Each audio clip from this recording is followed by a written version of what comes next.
Welcome to the Philadelphia Hall of Fame. Tonight, we induct some of our favorites. We're a series of neighborhoods. It's a corner, not a zip code. It's a school. And we don't care whether it's public, private, or Catholic.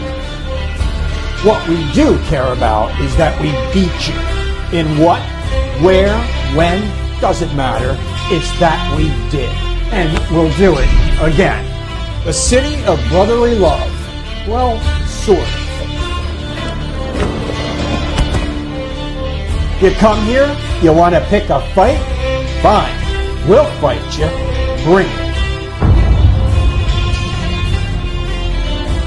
We're talking about a real fight. No offense, Ron. It's a passion you're born with. And if you're not, we'll teach you.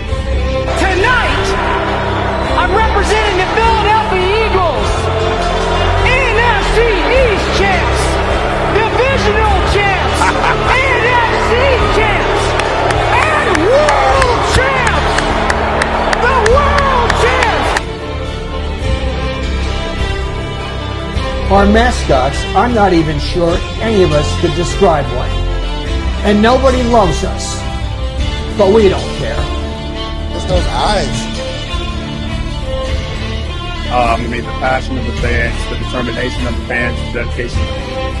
Whether it be a pitch, a park, a stadium, a center, a track, a winding river, whatever, you can bet that we're showing up.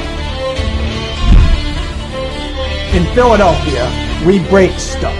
We grease our poles. We throw a snowball.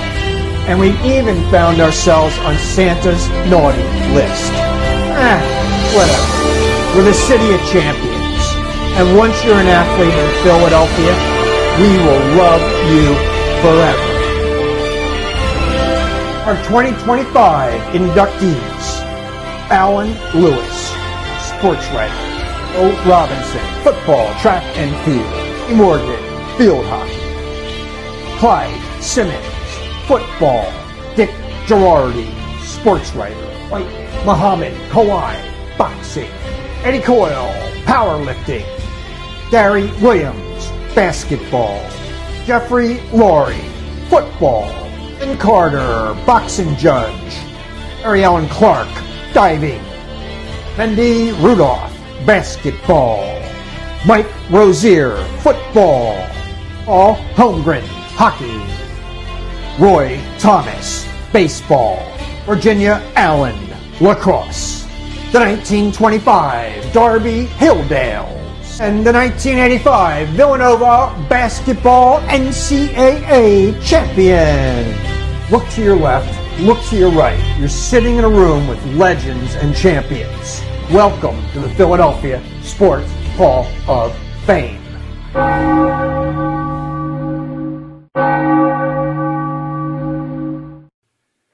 Thank you. My name is Ken Avalon, President of the Philadelphia Sports Hall of Fame.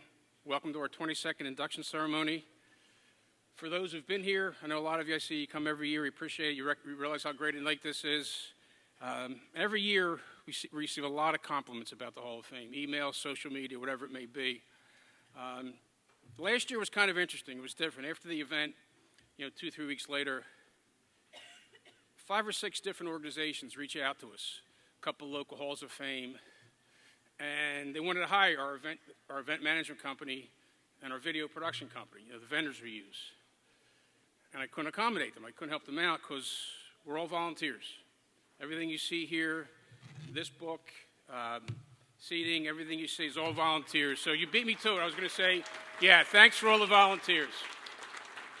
Still no job, but I'm on the clock, and you can't stop me, 'cause it don't stop. Are you a young, talented videographer but struggling to build a resume, struggling to break in? Well, we're going to give you the opportunity to take 20 years of inductees, the legends, the heroes of Philadelphia, and build a video for any of them. Reach out to the Philadelphia Hall of Fame and we'll teach you and show you how you can volunteer and become included in this exciting new project launching now.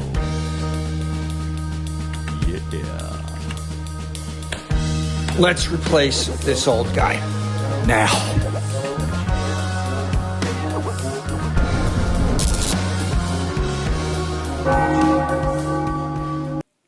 A couple minutes ago, you saw a little PSA, so to speak, an opportunity for videography mentorship through the Hall of Fame. Videography, video production. I don't know if anybody has any aspiring young videographers, but it's a program we're running, and it's actually a pilot program with one of our new partners, Sports Careers Academy. And it's not just videography, it's all sorts of sports-related careers, sports medicine, marketing, events, analytics. There are ads in here, the contact information is in here, so for any aspiring students, high school, college students who have an interest in sports careers, check it out. It's a really great opportunity. Another partner, you may have seen them out there. Philadelphia has a terrific swimming and diving legacy. We have another inductee tonight. And Phil Aquatics. Yeah, here we go. All right. So Phil Aquatics reached out with our legacy. It made perfect sense to form a partnership. And their mission is a state-of-the-art 80,000 square foot aquatic center. There's nothing like it in the area. Again, their information's in here, contact information. So any swimmers, aspiring swimmers, reach out. It's a terrific organization, and they really could use your support. So check out the information there. In addition to our sponsors and supporters, I mentioned we're all volunteers here. If it wasn't for volunteers, this wouldn't happen. If it wasn't for our supporters and sponsors, it wouldn't happen. I mentioned our couple of partners. You've seen their logos all around. They're all throughout here. So just a quick round of applause for all the supporters and sponsors that make this night happen. And our closest sponsor, our closest partner, they've been with us since the beginning, is Spikes Trophies. And I know they're out there. And since 1929, if you look in the back of your book here, look in the back, been around since 1929, it says celebrate success. And that's what we're going to do tonight. We're going to celebrate champions, world records, Olympic medals, sports writers who tell those stories of hard work, perseverance. We're going to celebrate all of them. We're going to celebrate pioneers, some groundbreakers, builders, and we have 3 championship teams to celebrate. You just saw one, believe it or not, over 100 years ago, before Spike started celebrating success. The Hilldales won the 1925 Negro League World Series, and they celebrated down there in Darby. I don't think anybody was here to celebrate with them, but they celebrated. So we've got 2 more championship teams to celebrate, a lot of inductees to celebrate, and to take us there, 94 WISP, Joe DeCamera, host of the morning show with John Ritchie, our MC, back again. Joe, come on up. Thank you. All right, good evening, ladies and gentlemen, and thank you so much for being here. Thank you to Ken, and wonderful to see all of you here. That was the best I'd moved on this injured ankle hopping up the steps, and I was like, oh, I don't know if you know, I hurt my ankle recently. It's kind of been a WIP talking point. All right, good evening. And welcome to what's going to be a tremendous evening, the 22nd annual Philadelphia Sports Hall of Fame induction ceremony. You know, tonight we honor, as Ken had mentioned, we honor obviously the best of the best. I mean, really the best of the best, as the Philadelphia Sports Hall of Fame has been doing now for over 2 decades. Obviously, Jeffrey Lurie is going to be a major marquee figure here tonight that we celebrate. You know, the Eagles, of course, flying high. Jeffrey is not with us tonight, but we're still thrilled to certainly honor what he has accomplished, and we know more is up ahead. Unbelievable. Eagles, of course, again, 6-2, and I do think it is fair to say, and it took a while, they were very good for a long time, but under Jeffrey Lurie, they have finally achieved being the gold standard, all right? They did it. So the Eagles, shout out to the Eagles and to Jeffrey Lurie. You know, our professional sports scene really strong, right? Really strong. So if you don't know, the Eagles, Flyers, Sixers, and Union all above 500, which is tremendous, right? Obviously, the Phillies were well above 500 this year, and unfortunately, real bummer how it petered out there at the end. But I believe, and I certainly hope you believe, because it's true, they're going to be back many times, not just in 2026, but beyond. They're well-stocked. Obviously, they're going to make some adjustments, but they're going to be in the hunt, I think, for a long time. And that's something certainly to be proud of as a fan. It's not just these, though, the most discussed teams and players that we here at the Hall celebrate. Since year one, it's also some other sports. It's some other levels. For instance, in year one, you may not know, but John B. Kelly was a member of the inaugural Philadelphia Sports Hall of Fame class. Of course, John B. Kelly for rowing, Bill Tilden for tennis, under Ken's leadership and with the great care of everybody involved. It's always been a point of emphasis. It's not just about the Phillies, Flyers, Sixers, and Eagles. It's about the whole Philadelphia sports community. And so tonight we celebrate and induct individuals: baseball, basketball, rowing, field hockey, football, hockey, lacrosse, Paralympic powerlifting. Where's Eddie Coyle? I need to say Eddie Coyle, ladies and gentlemen. Eddie Coyle is here.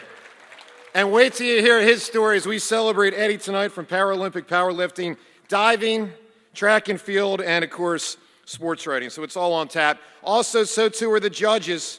The judges, the refs, sometimes they get booed. Not tonight, because we have tonight boxing's first female African-American judge. Let me see her. Where is Lynn Carter? Where are you, Lynn? Lynn, congratulations. We're going to get Lynn up here soon. So, it's about those that excelled from here and went elsewhere, those that excelled here that came from elsewhere. How about one of my favorite Eagles of all time, Mr. number 96 from the Birds, Clyde Simmons. Where are you, Clyde? Clyde. Can't miss him. Individuals that obviously went on to star elsewhere, like I know he's in the house, Mike Rozier. Where's Mike? Mike Rozier, ladies and gentlemen. Unbelievable tailback. Tom Osborne's squad with Nebraska, of course. Individuals who have touched, in this case, really it seems like almost every part of the organization save for ownership. He's had every role you can have except being the owner. Homer is here tonight. Paul Holmgren tonight. So it's a special evening. It really is. And this is one I always love. We have, and you'll find this out as we move, but I'll tell you right now, we have 3 different individuals being inducted tonight who won a college national championship, different sports, but shout out, you'll hear their story more soon, Gary Williams, Mary Ellen Clark, and Christy Morgan in the house.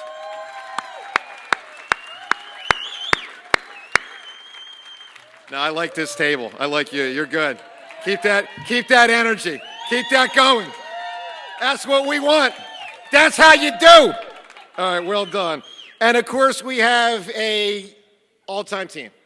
We have an all-time team. We have a team that forged one of the greatest upsets in the history of sports, the 1985 Villanova Wildcats.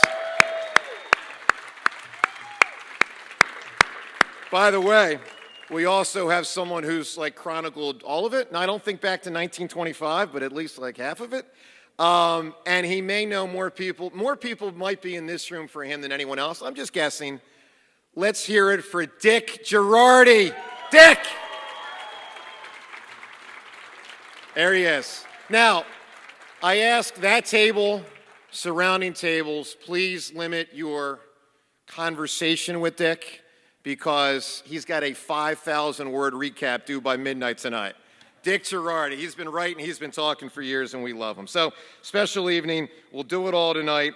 Unfortunately, not all of our inductees are here. And, of course, we are particularly mindful this evening of Dwight Muhammad Kauai. If you don't know, Dwight passed away only a couple of months ago.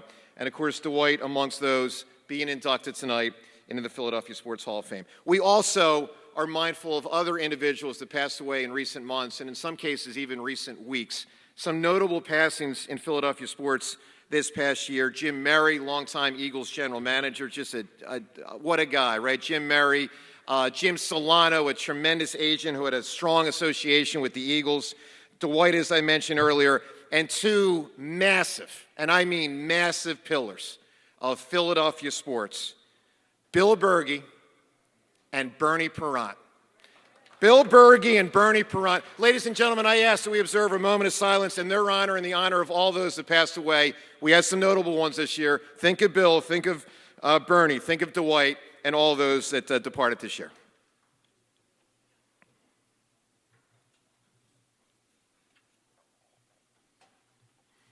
Thank you very much. I appreciate it. All right, so of course the games go on, and you know it was really special. I don't know if you know this, but it was really special. Super Bowl 59. I was getting 52 and 59 confused for a second there. You know, when the Eagles start winning a lot of Super Bowls, you start getting them confused. Super Bowl 59, if you don't know, Zach Baun, this was really neat. Zach Baun was given a medallion before the game by the Berge family. It was one of Bill's medallions, and Zach wore that. Okay, wore that on Bill's birthday, which was the date of Super Bowl 59. It was a great job, of course, by the Berge family, and a great job by Zach Baun. Berge was in the middle, Baun in the middle. That was really cool stuff. So this is our Philadelphia sports community, and tonight we celebrate all of it. And again, as I said, we pay tribute to the best of the best. So let's do this, and let's start. And this distinction is not given out every year, to say the least. It takes something truly extraordinary and truly in the moment for Ken and his crew to recognize that this is a moment to bestow the Pride of Philadelphia Award. And this is that moment, because this year the Pride of Philadelphia Award goes to the Super Bowl winning 2024 Philadelphia Eagles. By the way, go Birds, and can I get an E-A-G-L-E-S, Eagles? You know, what a season. You know, I remember when it wrapped up and Merrill was, thank you, yes, to the cheerleaders right over here. You know, I remember as the game was wrapping up and Merrill was talking about, you know, what a game, what a season, what a team. All true. 14-3 in the regular season, 4-0 in the playoffs for a combined 18-3 record, which is the best in the history of the franchise. The team in 2017, when it combined 17-3, they had one less game to play, but this team had the wild card round. Number one ranked defense. Hadn't happened since 1991. Strong on both sides of the line, obviously, just an unbelievably dominant offensive line. Jalen Hurts, both passing and running. Tush pushing his way to 15 touchdowns on the ground alone and a Super Bowl MVP, right? And then there was this guy named Saquon Barkley, right? And I think we all know, look, he would have broken Dickerson's record. We know that. He would have. But Nick Sirianni, in conjunction with Saquon and the leadership of that team, said, let's shut it down. Let's get ready for the playoffs. And boy, did they ever. Saquon through the snow, right? One of the magical moments in the history of Philly sports. Now, it almost went awry about 15 minutes later when Matthew Stafford came down the field a second time. But in stepped Jalen Carter. Third down, fourth down. Look, it was an incredible team. The destruction of Washington, the beyond destruction of Kansas City. I mean, Patrick Mahomes could not get the ball past the 50-yard line until deep in the third quarter. Tonight, we honor, and let's hear it for them, the legendary Nick Sirianni, Howie Roseman, Jeffrey Lurie, the triumvirate that led this organization to their fifth title, second in the Super Bowl era. Congratulations, the Pride of Philadelphia, the 2024 Philadelphia Eagles. Here to accept tonight on behalf of the franchise, and maybe we're going to see him for the third time at the Art Museum steps in a couple months, leading another parade celebration. Let's hear it for Dave Spadaro. Dave. Thank you. Thanks so much, Joe. Thanks, everyone. I brought up some friends of mine, Allie, Riley, Jenny, and Alana, to demonstrate something that was really important. It was a very special season, of course, and the ring that I brought is passing around somewhere in the room here. 2024 was incredibly special. But we understand that we could not have done it without everyone, and that includes those from my marketing department, Brian Papson, our Vice President of Marketing, Poria Nayaramadi, Joey Petty, Jessica Cashin, all of whom make the game day experience, the fan experience so wonderful, and our cheerleaders who make it so incredible. We could not have done it without you.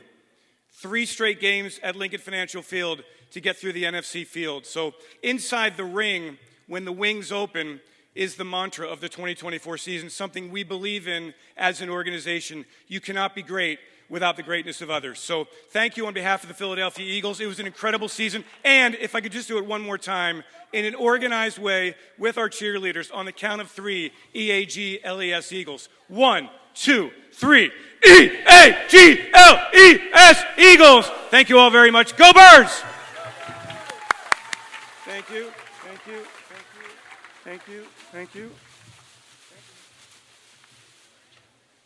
All right, well done, Dave, and the cheerleaders. You're going to be hearing more from Dave later when we specifically induct Jeffrey Lurie tonight into the Hall. Tonight, we also want to recognize the 2025 Darby Hilldales, Negro League champions from 100 years ago. They had a record of 53, 18, and 1.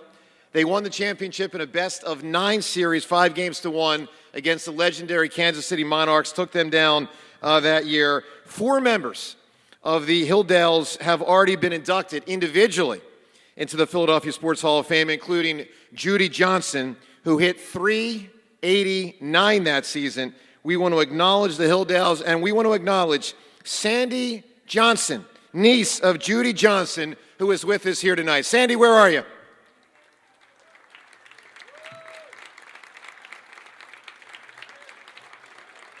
Back there in the back. All right.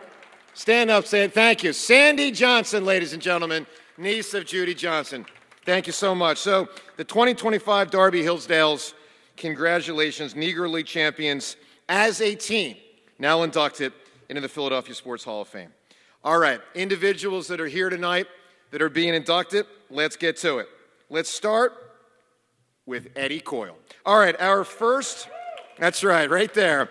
Our first individual inductee this evening, Eddie Coyle from Monsignor Bonner. And this from the world of Paralympic powerlifting. He was a champion. Now, he was also diagnosed with polio at the age of 2. But that did not deter Eddie. That did not stop him. On his way to being a powerlifting champion, he won 2 golds in the 1970s. He won a silver in 1980. And he set an astounding 23 world records along the way. Eddie also accomplished something unbelievable. He swam the English Channel, all right? In the words of Tom McGinnis, are you kidding me? All right, Eddie Coyle, this is your night, sir. Let's watch the videotape. They said polio would define him. He chose strength instead. 1972 gold, 1976 gold, 1980 silver, 23 world records. And then the English Channel. He swam it. Eddie Coyle did not just lift weight, he lifted possibility.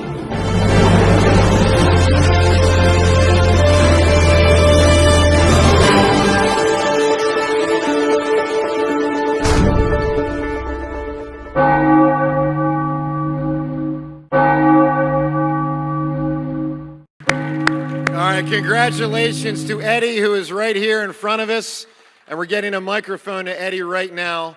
Let's hear, ladies and gentlemen, let's hear from Eddie Coyle.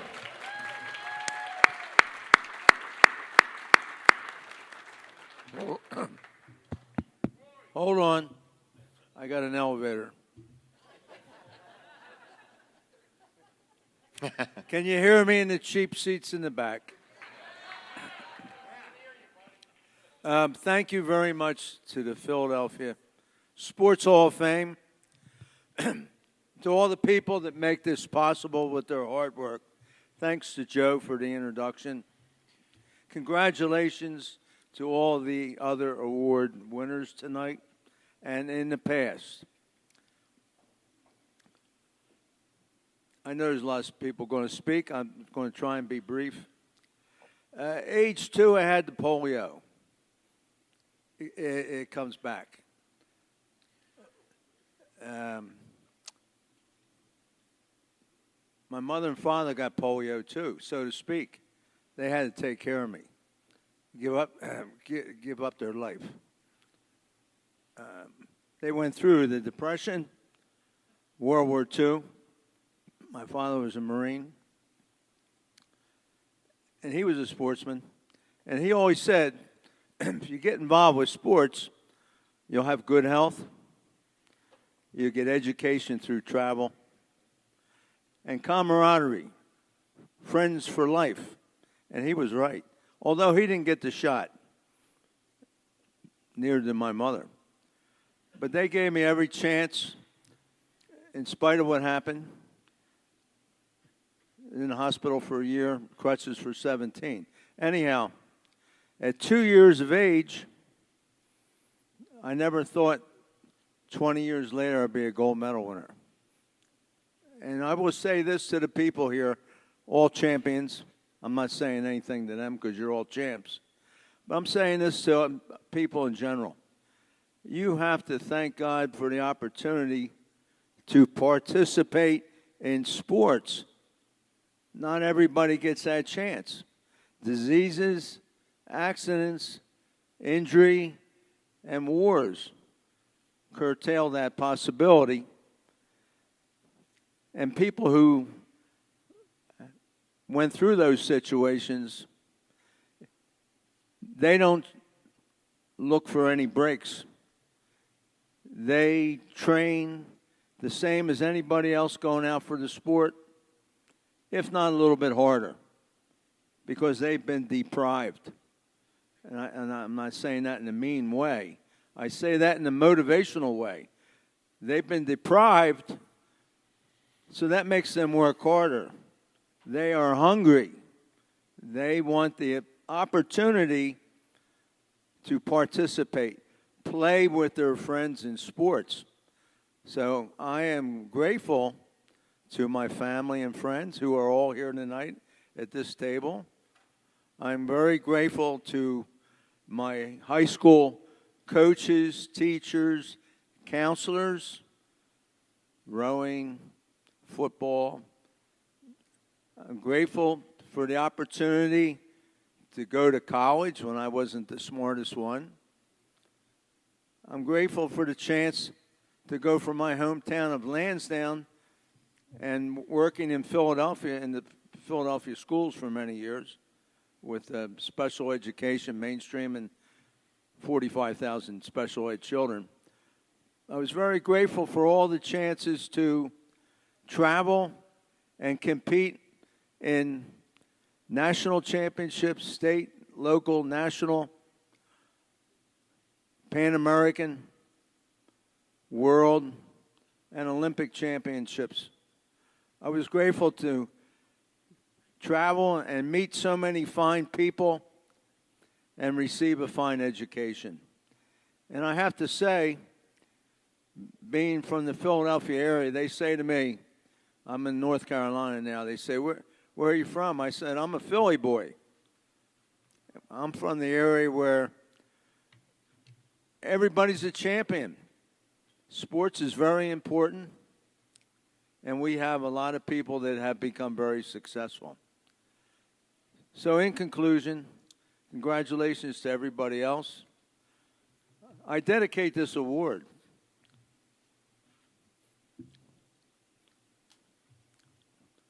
to my mother and father. Thank you very much.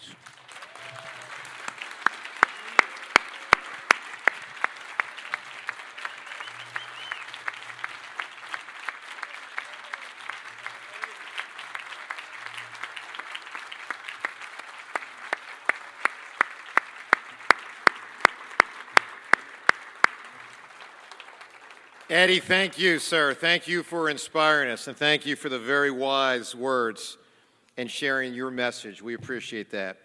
Phenomenal. Let's talk some field hockey. Let's talk about Christy Morgan. All right, a three-time All-American.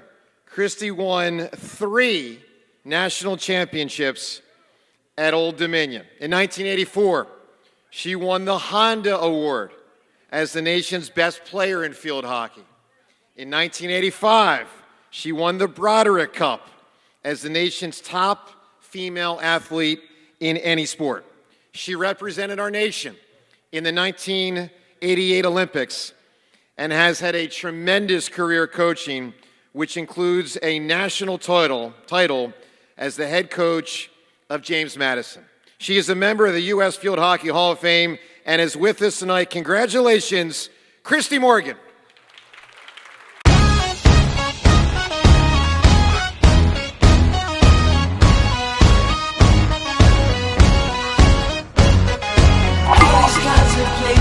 Make it seem like it's been ages, and tomorrow's sun new buildings scrape the sky. I love this country dearly, I can feel the ladder clearly, but I never thought I'd be alone to try. Once I was outside Penn Station, selling red and white carnations. We were still alone, my wife and I. Before we met, we saved my money, brought my dear wife over. Now I work to bring my family stateside.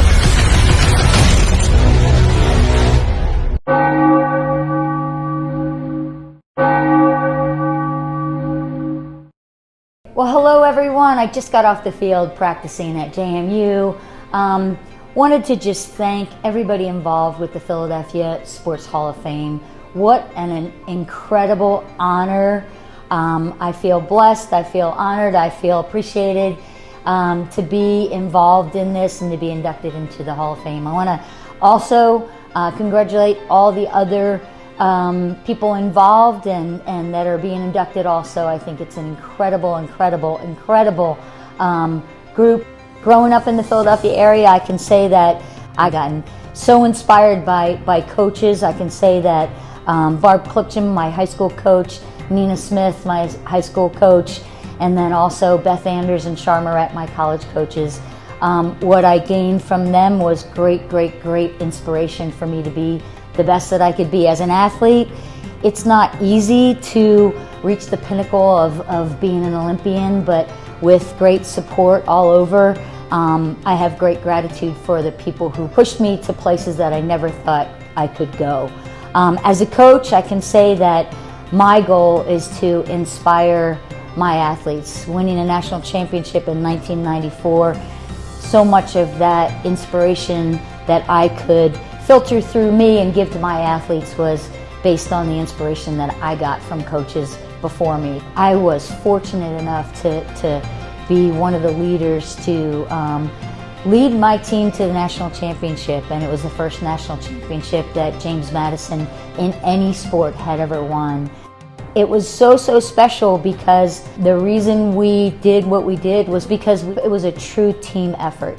And I think when you can lead a team for everybody to give every ounce that they have for each other and take them to a special place and be the #1 team in the nation, it was an extraordinary experience.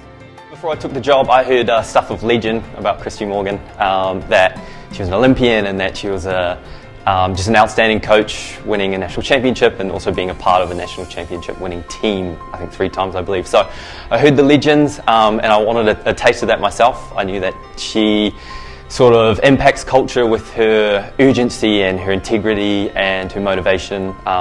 She's got this rare ability to be able to sort of challenge you but also be your support person at the same time, and I sort of wanted to have a piece of that. I think not too many coaches that I've ever been around have had that ability.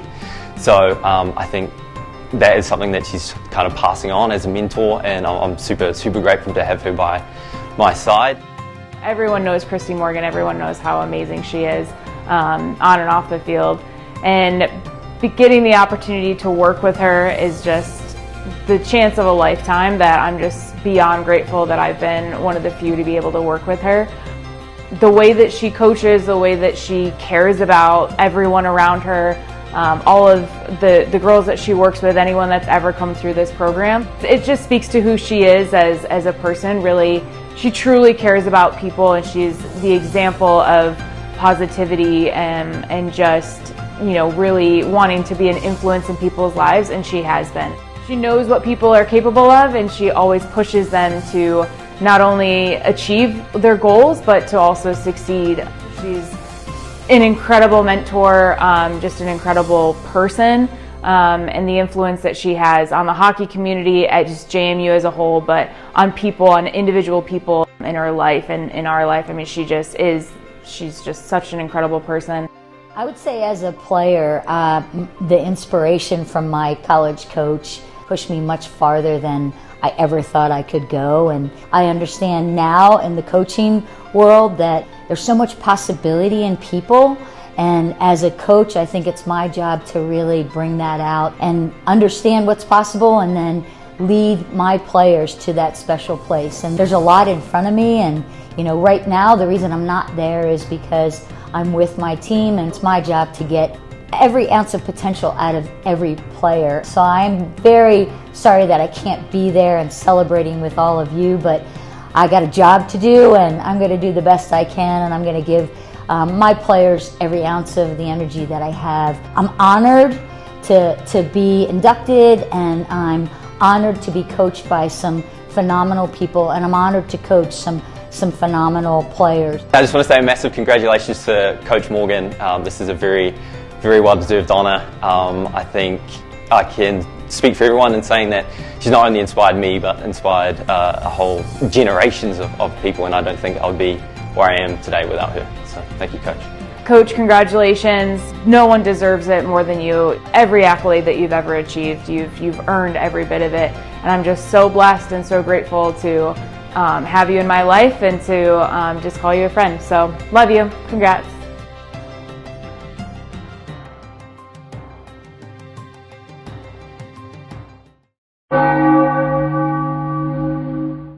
Awesome.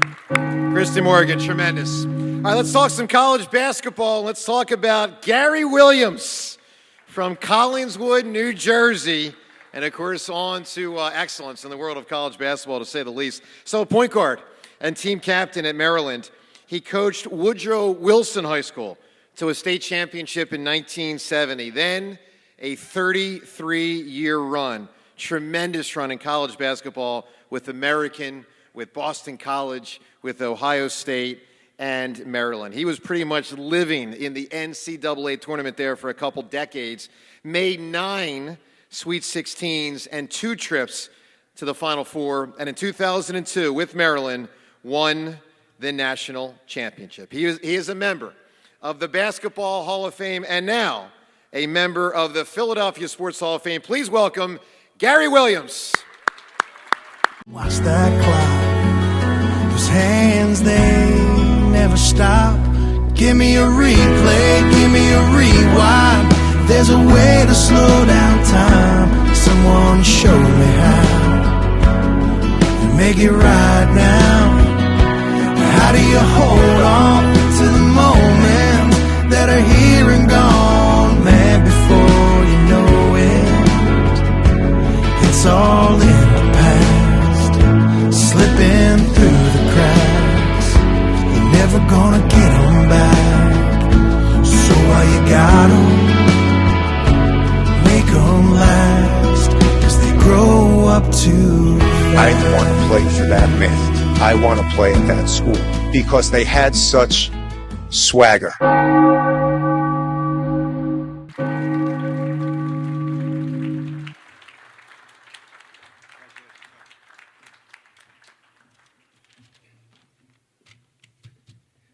They told me I had 3 to 5 minutes.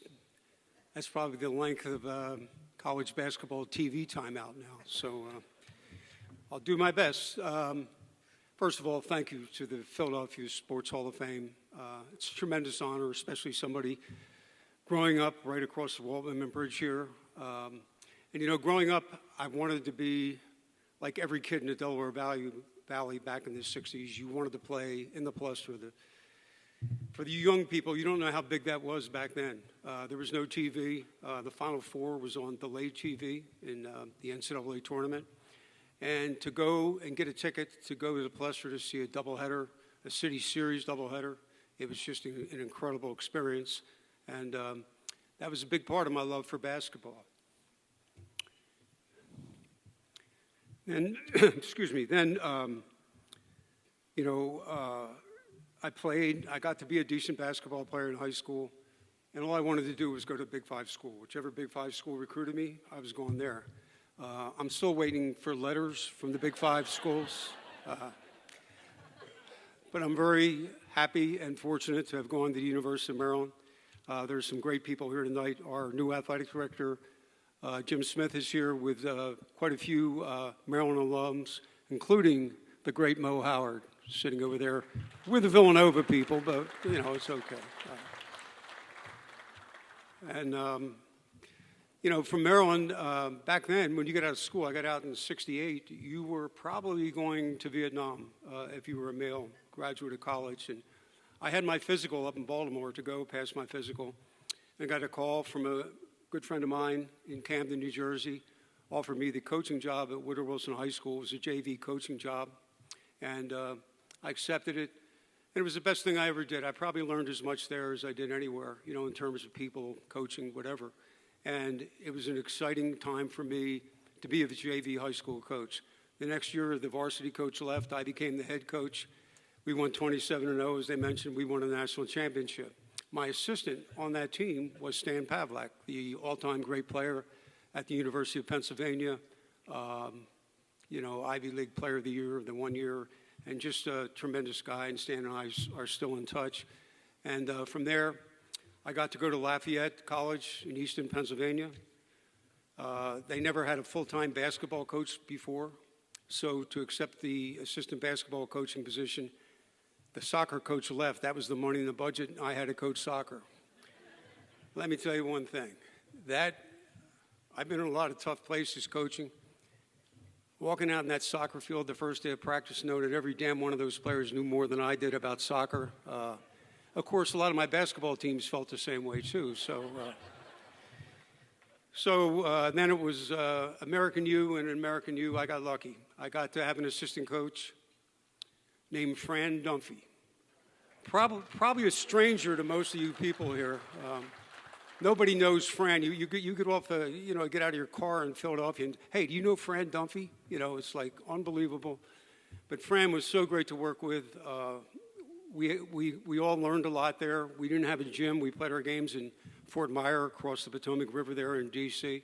And, Fran kept me going a lot of times. And I learned quite a bit from Fran. You know, he showed me how to give back, to give back to your players, to give back to the other coaches, things like that. And, there was no doubt in my mind that he was going to be tremendously successful, as a head basketball coach. And Fran, I really appreciate everything. Thank you. And so from there, we won enough games. I got the Boston College job, and I'm looking at that '85 Villanova team. I still don't like those guys. I was in the Big East, and the Big East back then, they had 3 teams in the Final Four: Georgetown, St. John's, and Villanova. And we lost in the last second shot to Memphis to go to the Elite 8 that year. And I think we split with Villanova during the regular season, and they just played tremendous. They were one of the teams you really like to watch because they kept getting better all year. And Rolly Massimino, their coach, who was a good friend of mine, it's a shame, it's a tragedy that he's not in the Naismith Hall of Fame. It's just,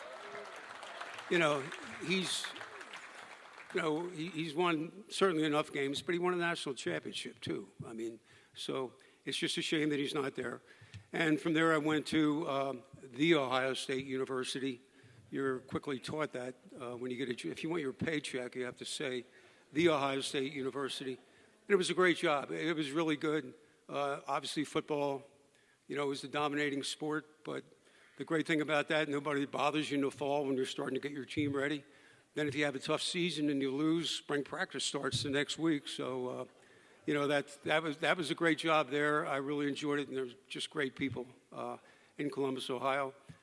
And then it was to Maryland, and it was tough early, but we got through some stuff, and we were able to get really good kids that worked really hard and played hard and were willing to get better. And I think that's one of the things in coaching that you find out that people say, well, what did you enjoy the most in the time you coached? What I enjoyed the most was the relationship that you could have with the players. And it was none of this, like clapping every time a player comes off the court. Sometimes you have to yell at somebody, just every once in a while. I would lose it a little bit with a player. But I think they knew that we were all trying to get to the same place. And that's the key. Anytime you have a good team, you can get on some guys, and players can get on each other sometimes, but they develop this core that's really tough to beat when things get tough. So, you know, I coached a total of 42 years, counting high school and assistant coaching, that type of thing, and I was very fortunate to do what I wanted to do. I interviewed with IBM and Lincoln National Life Insurance Company my senior year in high school or in college. I didn't want to do any of that stuff. You know, that was, you know, that was out of the question. And so to be able to coach as long as I did, it doesn't always work that way for really good coaches. And there's so many great coaches here tonight that, you know, if I started naming names, I'd leave somebody out. But Philadelphia has always been the hotbed for college basketball and for college basketball coaches. And, you know, like everybody else that has a measure of success, there's people there with you. My high school coach was like my father. You know, he's just a tremendous man. And my daughter, Kristen, who lives in Columbus, Ohio, she's always been a rock. She's a school teacher. And her daughter plays, my granddaughter plays for Wright State University. So they had a class project in their opening game this past week. Everybody had to watch the Wright State basketball game and then give a report the next day in class. And I thought I was proud of her for that. And my wife, Dana, who's here tonight. So thank everybody. I really appreciate it.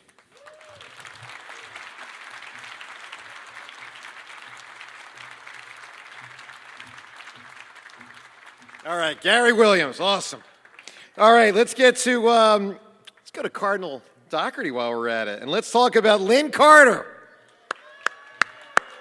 All right, so Lynn learned boxing at Joe Frazier's gym. How legendary is that? What an awesome opportunity that is. And she became the first African-American female boxing judge ever. An incredible accomplishment. Over a now 43-year career, she has officiated over 1,000 fights, including numerous title bouts. She has judged fights with one of our own, Bernard Hopkins, member of the Philadelphia Sports Hall of Fame.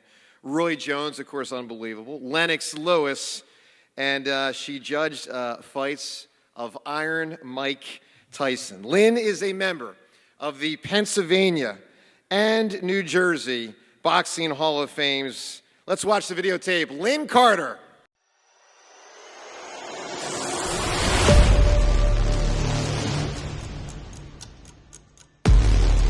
Philly native Lynn Carter was drawn to the sport and helped along by a legend, and she herself became one in the process.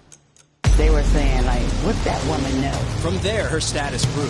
After becoming the first African-American female to officiate in Pennsylvania and New Jersey, Lynn established herself as one of the elite judges in the sport. Over 35 years later, Lynn has judged 750-plus bouts across 6 continents.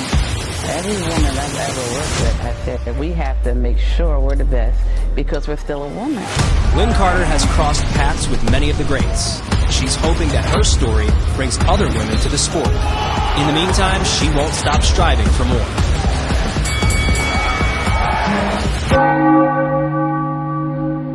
All right, Lynn, congratulations. Lynn Carter.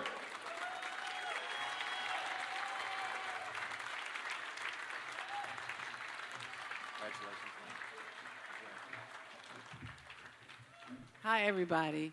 I have 3 minutes to get my life to you. In 3 minutes, I have 3 minutes to do this.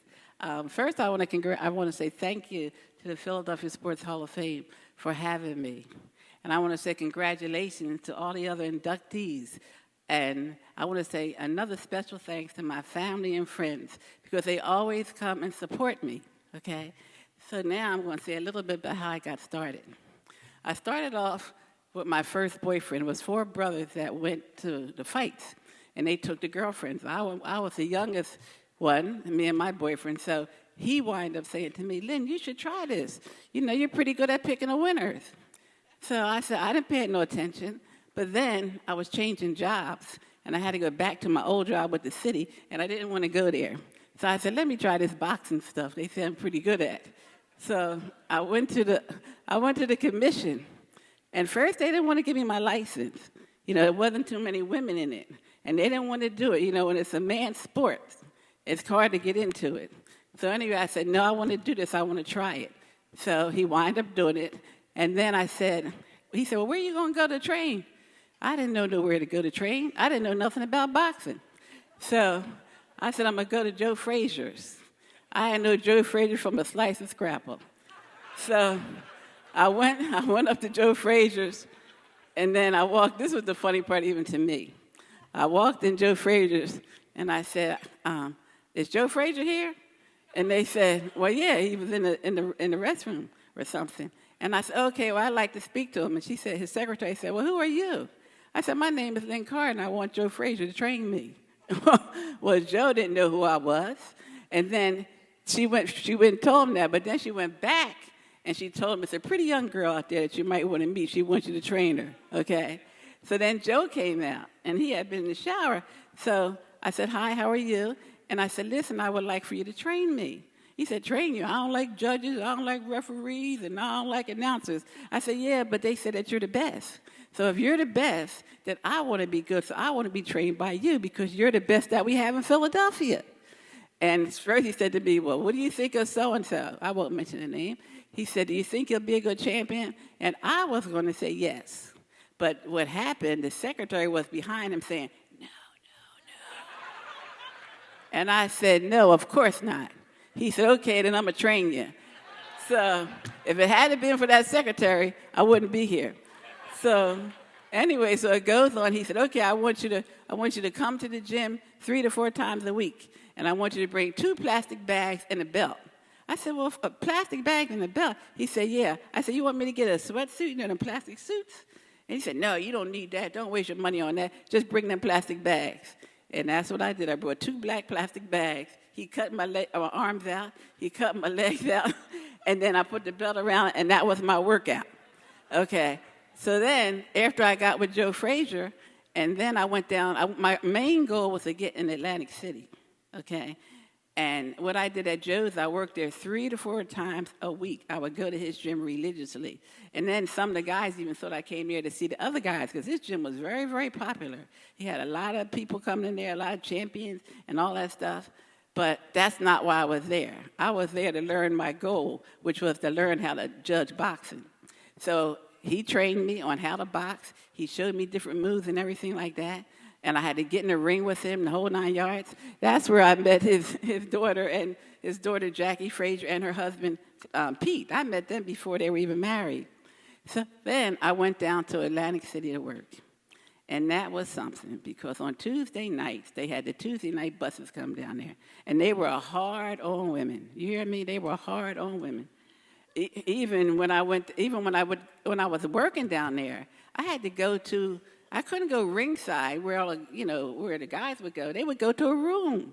They'd make me sit down ringside by myself.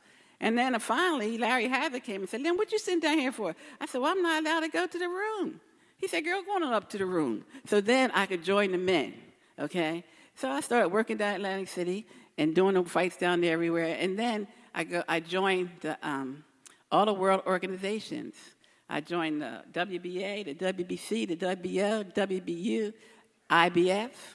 And then I was the first African-American female in all the world organizations, okay? And that was like, oh, my God, I can't believe it.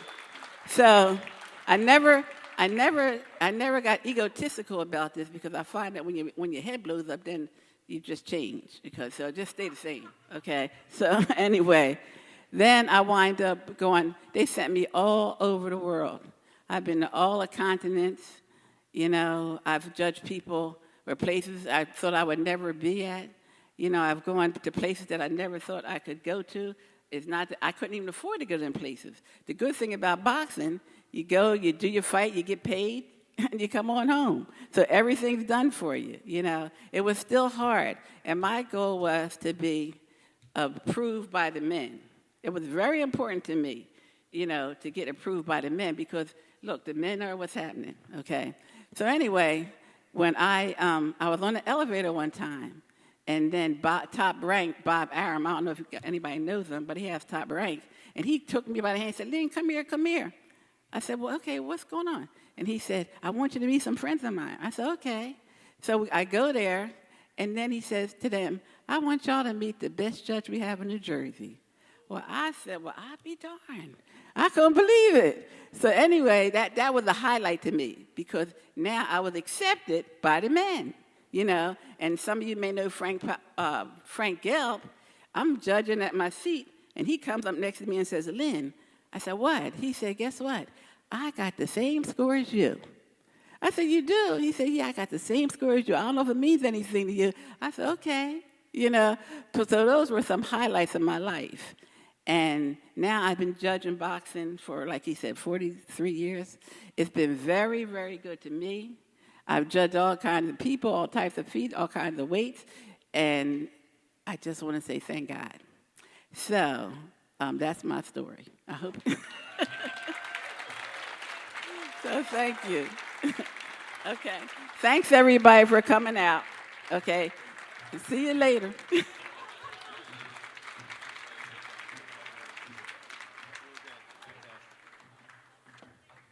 All right, Lynn Carter, that was awesome. Phenomenal.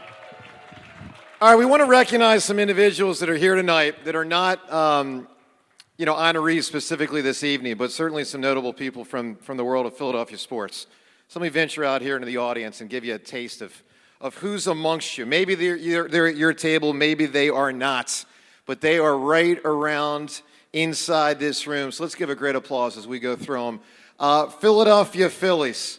Let me tell you this. You go to the ballpark, and you love hearing the voice of Dan Baker, who's here tonight. Dan! Now, I don't know where everybody's seated, so I'm going to do my best. All right, beyond that, we have, tremendous, from basketball, a legend, Gene Banks is in the house. Gene!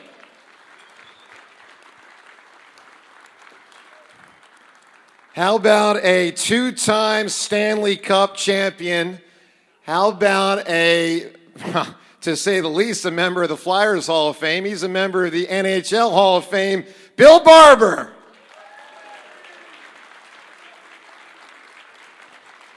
Right over here. Bill, wonderful to have you here tonight. Thank you, sir. Of course, it goes without saying, many of these individuals are also members of the Philadelphia Sports Hall of Fame, such as from horse racing, Anthony Black. Tony, where are you? Now, if anybody was here a couple of years ago, you will know that Tony gave, in my opinion, the greatest speech I've ever heard here. Tony, how'd you do it that night? I loved it. This is such a fine organization, and it's an honor to be part of it. And don't tell me to stand up. I am standing. Tony, you know that, what you did that night was legendary. I mean, forget your career. That night was legendary. I guess I've never been a real person that's short in words. And I think that's what gave me longevity in the horse racing business. And one of the trainers that I rode the most for, they asked, how'd you last 30 years for this guy? And I said, well, he wears a hearing aid. And when we walk back, I think he just turns it off. Tony, you enjoy this night. Tony Black. Awesome. All right, how about another Hall of Famer from the Philadelphia Sports Hall of Fame, now going back 13 years, Debbie Black. Where's Debbie at? Debbie, right over there. There you go. Also, member of the Eagles Hall of Fame, and just a couple of years ago, and it was way long overdue, a member of the Pro Football Hall of Fame, Harold Carmichael. Tallest man in the room. Harold would be the tallest wide receiver today, and he was playing 50 years ago. How about, let me see, who do we got? How about, from the Philadelphia Flyers. I think we got a Flyers crew somewhere over here. How about Doug Crossman? Doug, where you at?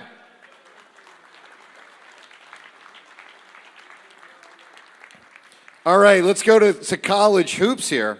St. Joe's head coach. I love him. What a guy. Steve Donahue. Steve.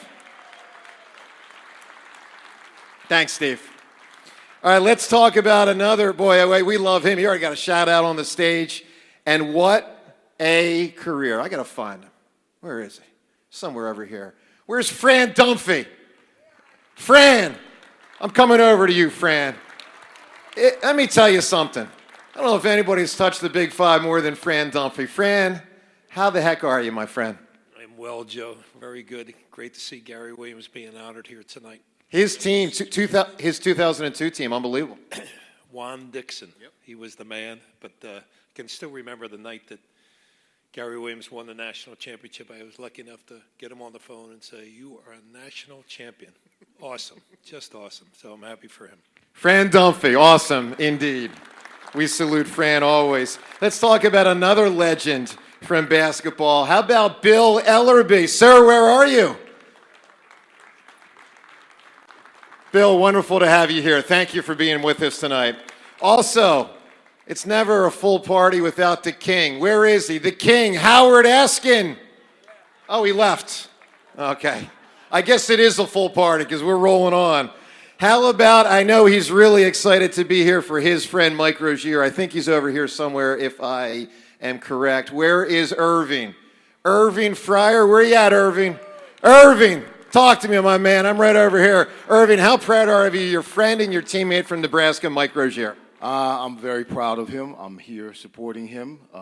This is a great event. I'm glad you're doing this again. Thank you, buddy. But Mike wouldn't have won the Heisman Trophy if it weren't for me. And I got to tell you, he kind of hogged the ball because you were, a lot of a blocker back then. That's what I did. Mike averaged, I think, getting the ball, 35, 32 times a game. And I averaged touching the ball 4 times a game. That's unbelievable. And it's also incredible, and Irvin and I talked about this on my show a couple weeks ago, and this is really rare, despite not getting the ball much, the number 1 overall pick of the draft and one of only 2 wide receivers to ever do it. Irving Fryer. Thanks, Irving. Joe, thank you. Awesome.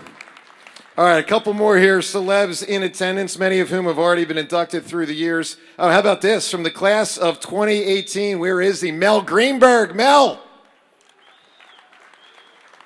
thank you, sir. Good to have you here. Let's talk about a class member from 2020. I felt bad for this crew because this was the crew, of course, we inducted, but did not have. It was the only time we weren't in this room or a room like it, of course, because of the pandemic.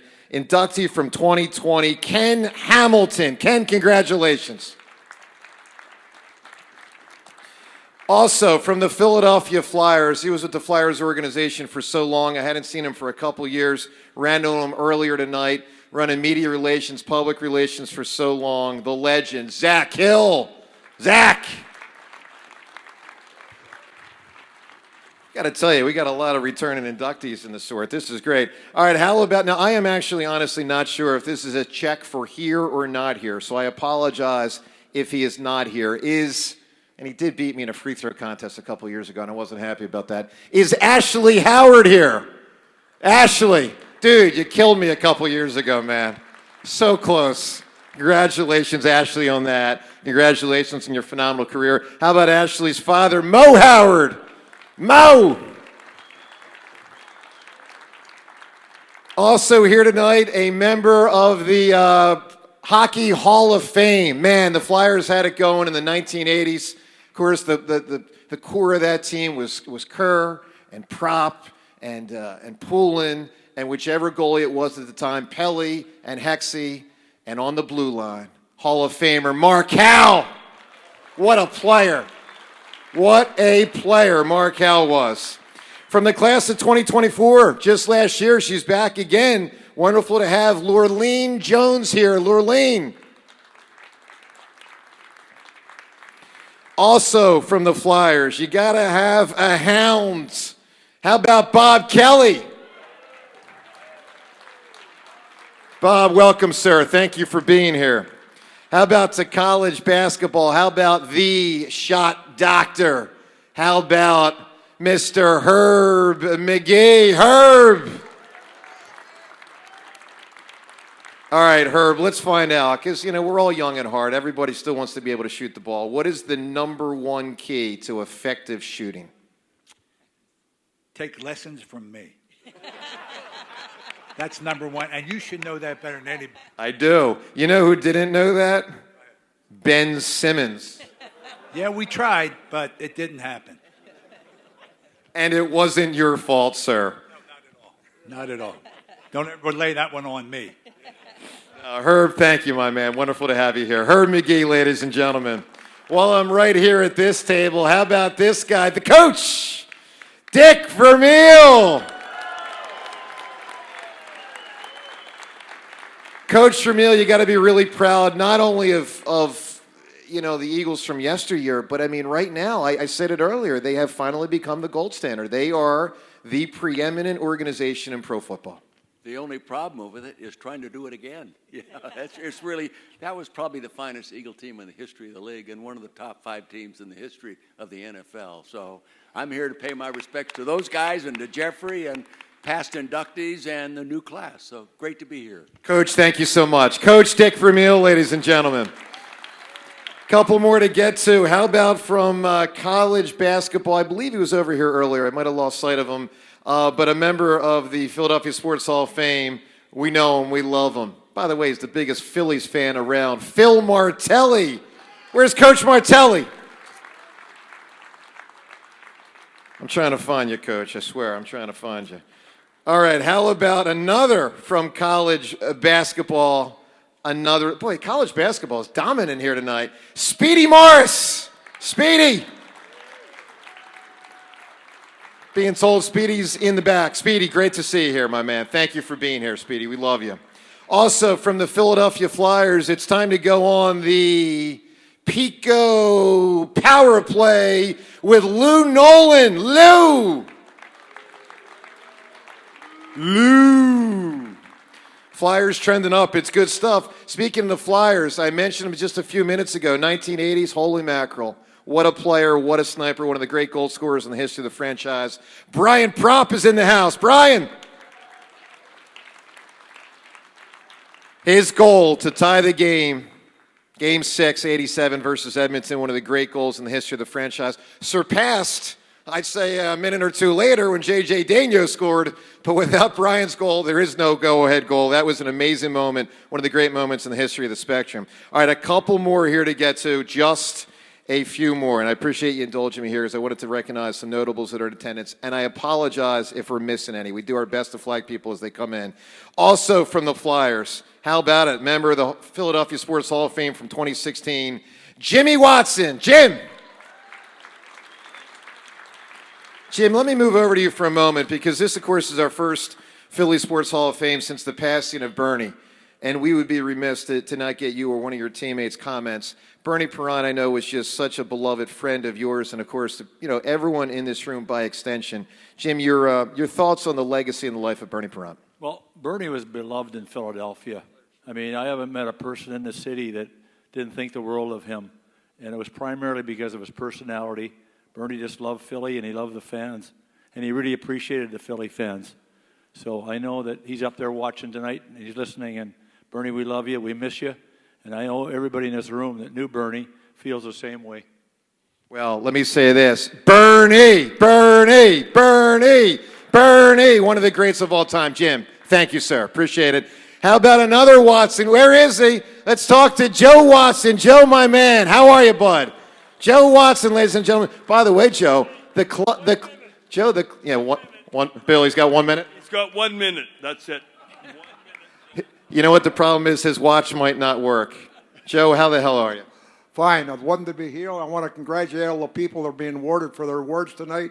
It goes to show they excelled in their sport, and they deserve it, and richly so, and congratulations. Got to be proud of Paul going in tonight.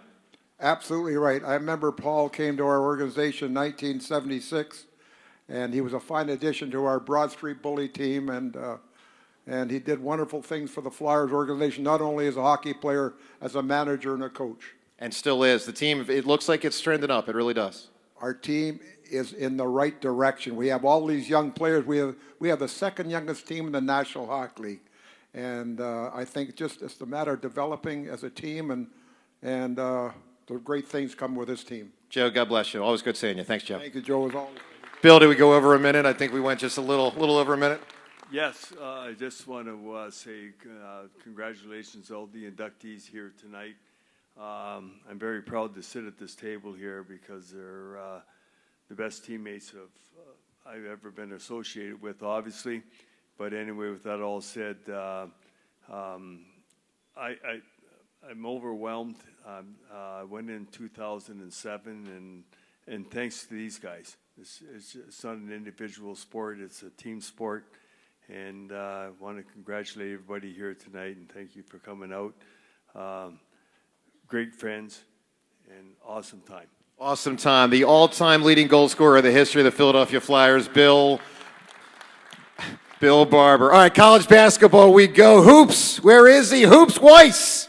Dick Weiss, Hall of Famer of this group back in 2016. All right, let's talk some more college basketball. Is here tonight to celebrate the 85 club, but now, of course, representing the 2025 team. Congratulations, new hire recently, Villanova head basketball coach Kevin Willard. Kevin, welcome, my man. Thank you for being here tonight, Kevin. It's wonderful to see and have you here. Let's talk some boxing. This guy could hit. This guy could fight. Where is he? Tim Witherspoon. Tim! Great having you here, Tim. Thank you, sir. We have two more. Let's talk about the world of sports broadcasting. He's had a tremendous career, and I believe will be in this Hall of Fame in short order. Let's hear it for NBC Sports Philadelphia's finest, Michael Barkan. Michael, where you at, my man? Michael, let me ask you this question. 2024 Eagles being honored here tonight.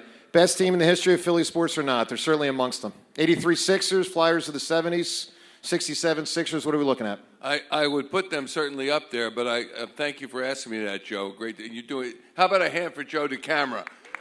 Thank you, sir. DeCamera. I would also say, don't put that mic down and turn your back, buddy. Anyway, but I want a huge shout out to the Flyers. Remember what your coach said, right? Bill Barber and the Hound and Jim and Joe Watson. He said, win today, walk together forever. And you did, and you do, and you will. Awesome. Great to see you here. They are living it, Michael. They really are. Mm-hmm. Yeah, they sure are. All right, phenomenal. So for Michael's shout out to the two-time champion Philadelphia Flyers of the 70s, our final, and again, I do apologize if we missed anyone here tonight, but our final, a two-time champion from last decade in college basketball, a member of the Basketball Hall of Fame and this Hall of Fame. Villanova's tremendous. Jay Wright. Jay, wonderful to have you here. There he is. Jay Wright. All right, so a lot to celebrate from the past and certainly a lot to still get to here tonight. About halfway through the program, thank you very much, with inductees, and we've got a couple more still to do. So let's get back to college, well, overall football. I was going to say college football, but overall football. We talked to Irvin a little bit earlier about his buddy Mike Rozier and what a player Mike was. Star tailback here locally when Mike was, of course, growing up. And for Mike, it was growing up over in Woodrow Wilson High School for Mike Rozier. And then, of course, an unbelievable career at Nebraska. Two-time All-American. If you do not know, he set the NCAA record with 29 touchdowns in 1983. 29 touchdowns in one season. And by the way, they weren't playing like 17 games a year back then or whatever the heck they play now. 29 touchdowns on his way to both the Maxwell Award and the Heisman Trophy. He played in both the USFL and the NFL, and he was a two-time Pro Bowler in the NFL, a member of the College Football Foundation Hall of Fame. Let's watch the videotape of Mike Rozier.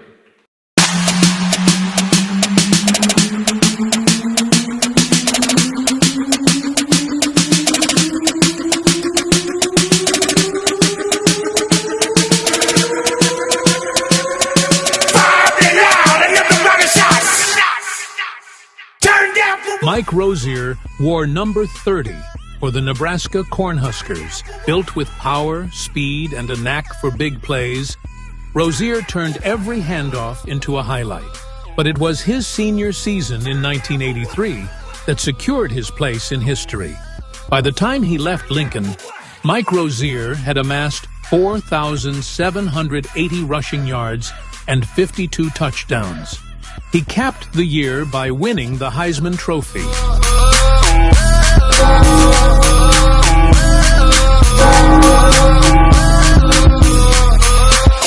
All right, let's welcome him up here, Mr. Mike Rozier.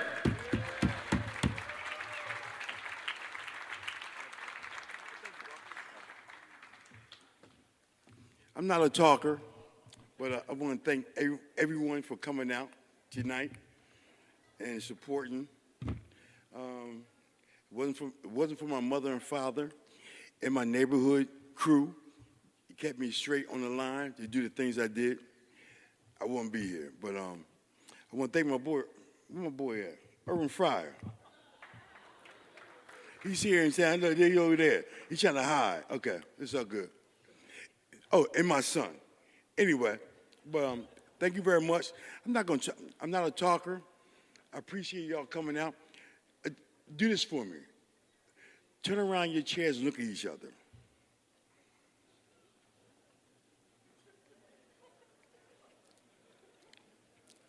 Tomorrow's not promised to you. All right? God is good all the time. Thank you very much. I appreciate you.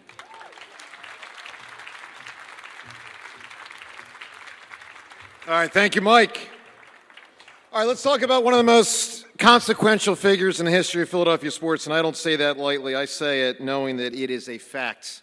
I'm talking about Jeffrey Lurie. You know, when you think of the most consequential, I mean, between ownership, general managers, coaches, and players, I think there's really only a few that are at the top of the top. Obviously, Ed Snyder, represented that for all he did. Individual athletes like Dr. J and Mike Schmidt, Bobby Clark, Bernie Perron. I mean, we're talking the best of the best. Will Chamberlain, of course. We could go through, a few for sure in each sport. Jeffrey Lurie never played the game of football for the Philadelphia Eagles, but he changed the history of Philadelphia sports as the owner, who has overseen an unbelievably successful and frankly very special franchise. This century alone, because Jeffrey's owned the team now for about 30 years, but this century alone, these 25 years, a quarter of a century, the Eagles have made the playoffs an astounding 17 times in just 25 years. 17 times in 25 years, and he's done it with class. He's done it with charitable initiatives from the start all the way through today, and it'll be tomorrow, and it'll be next year, and it'll be next decade. What he and his team do with the Eagles Autism Foundation is phenomenal. So incredible spirit with what they do charitably. And the winning on the field, it's been in so many different ways. As Jason Kelsey said today on my show, I asked Jason, his words of reflection on what Jeffrey's accomplished. And one of the first things he pointed out is the Eagles have now won over many decades with different quarterbacks, a bunch of different head coaches, and it just keeps rolling on. And certainly it's a credit to Howie Roseman, but it's a massive credit to Jeffrey Lurie, who in his tenure with the Eagles has now had the organization reached, just this century alone, just in these 25 years, has reached the NFC Championship game 8 times, has reached the Super Bowl 4 times, and of course no one will ever, ever, ever forget February 4th, 2018. By the way, I said February 4th, 2018, all right? All right? And how it covers indeed. And February 9th, 2025, as Coach Ramil said, perhaps, and I think many of us think, the best Eagles team of all time. He absolutely should be, and I believe will be, a member of the Pro Football Hall of Fame in the next few years. He deserves that. He deserves this. Congratulations, Philadelphia Sports Hall of Famer, Jeffrey Lurie.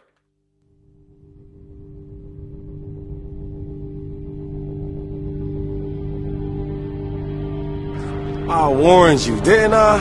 I said, do not approach. No, I done wrong. Y'all didn't listen. Is that what I said, beware these dogs. Took it so long, where only fools go. I shook the angel and young.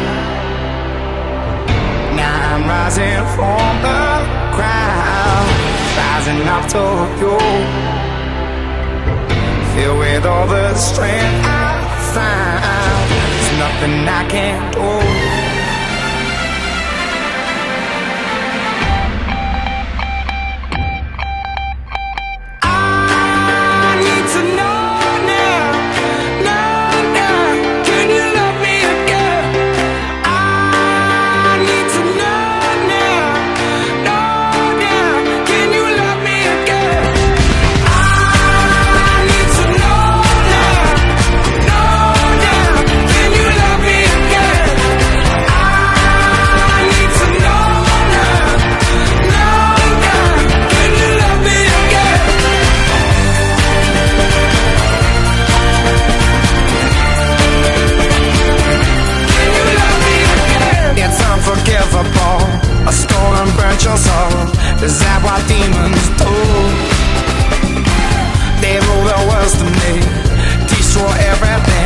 They bring down angels like you.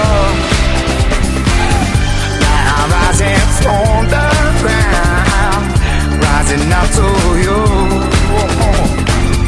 Filled with all the strength I found, there's nothing I can't do. I need to know now, can you love me again?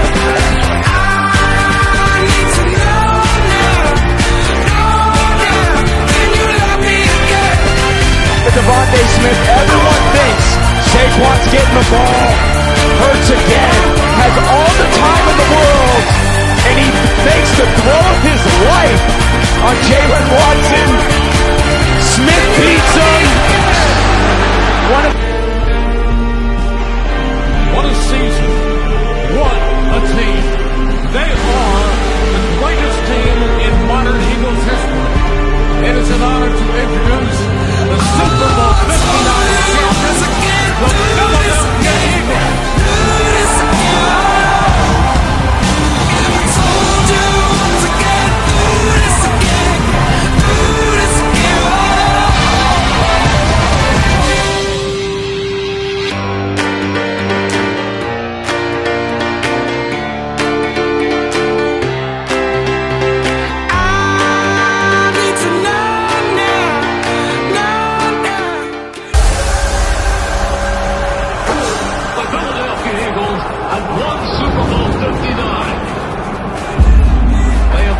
Kansas City Chiefs 40-22.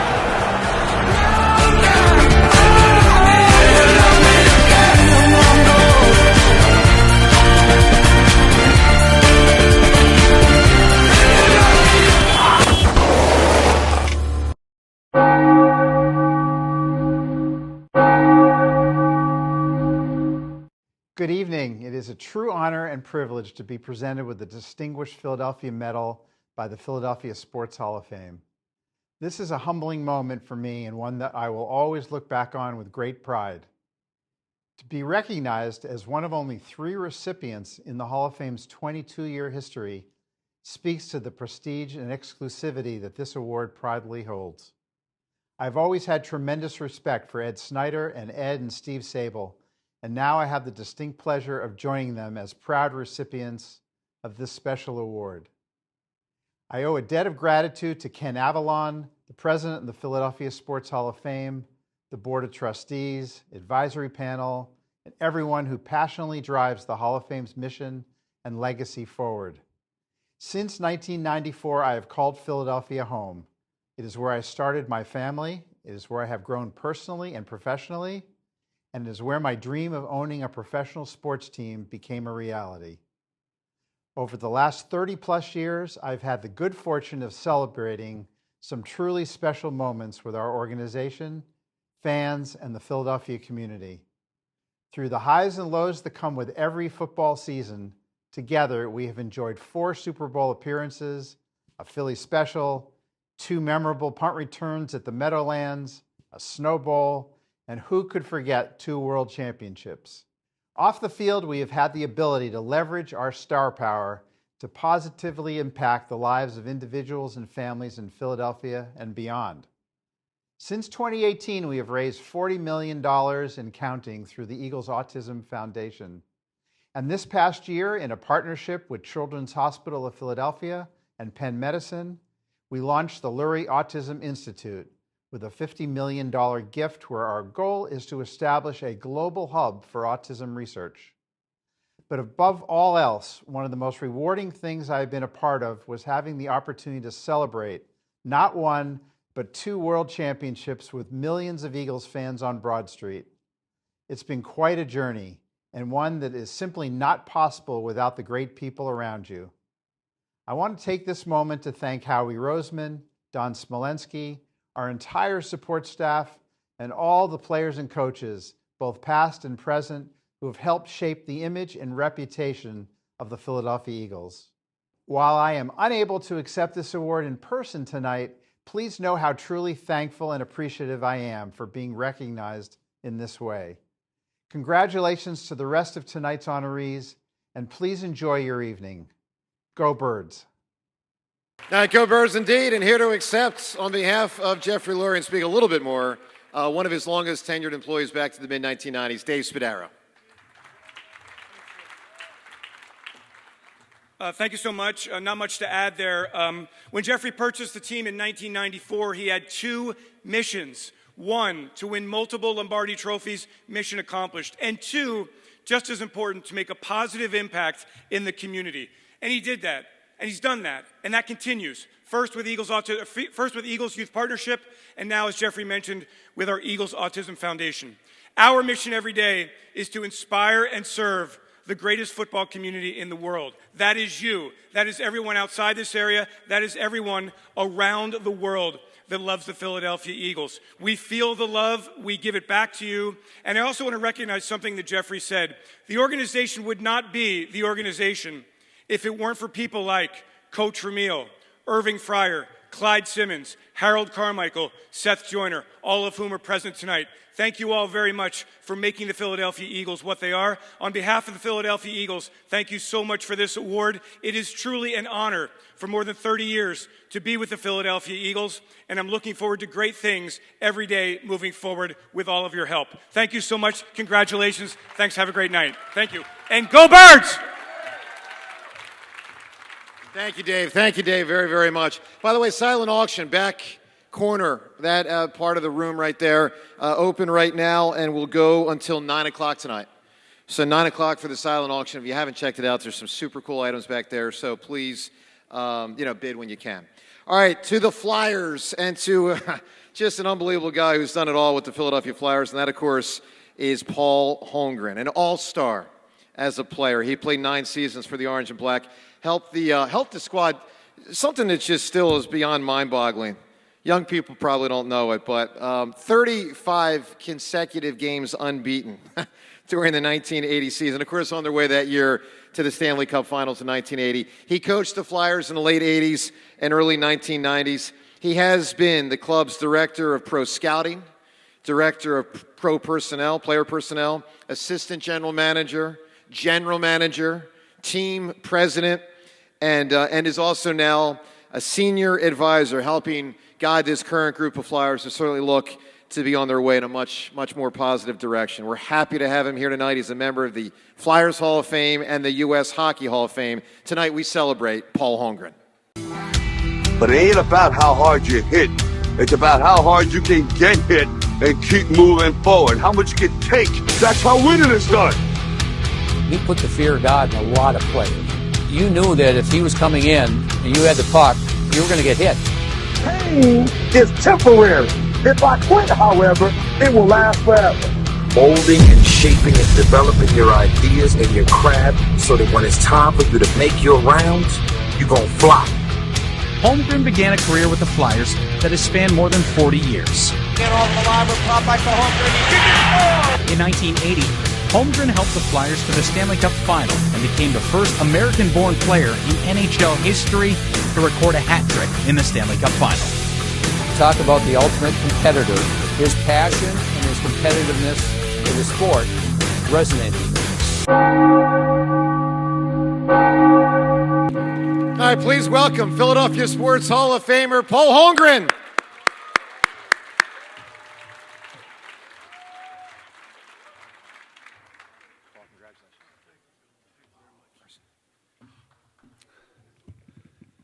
Thank you. Thank you, Joe, for the kind words. Thank you all for being here tonight. First of all, I'd like to thank the Philadelphia Sports Hall of Fame for this tremendous honor. I can't put into words how much it meant when I got the phone call back in April, and it was a very emotional time, and I'm probably going to get emotional again tonight, but I'll try to hold it together. I'd also like to congratulate the other inductees here tonight. It humbles me to be in your presence, and I sincerely hope to see you again down the road here. I came to the Flyers organization in this city in 1976. I was with a team in the WHA which folded because of financial difficulties. I had been drafted by the Flyers a year earlier, and I came because of the stability of the NHL mostly, and also the fact that the Flyers had just won 2 Stanley Cups. So I was very fortunate to land with them.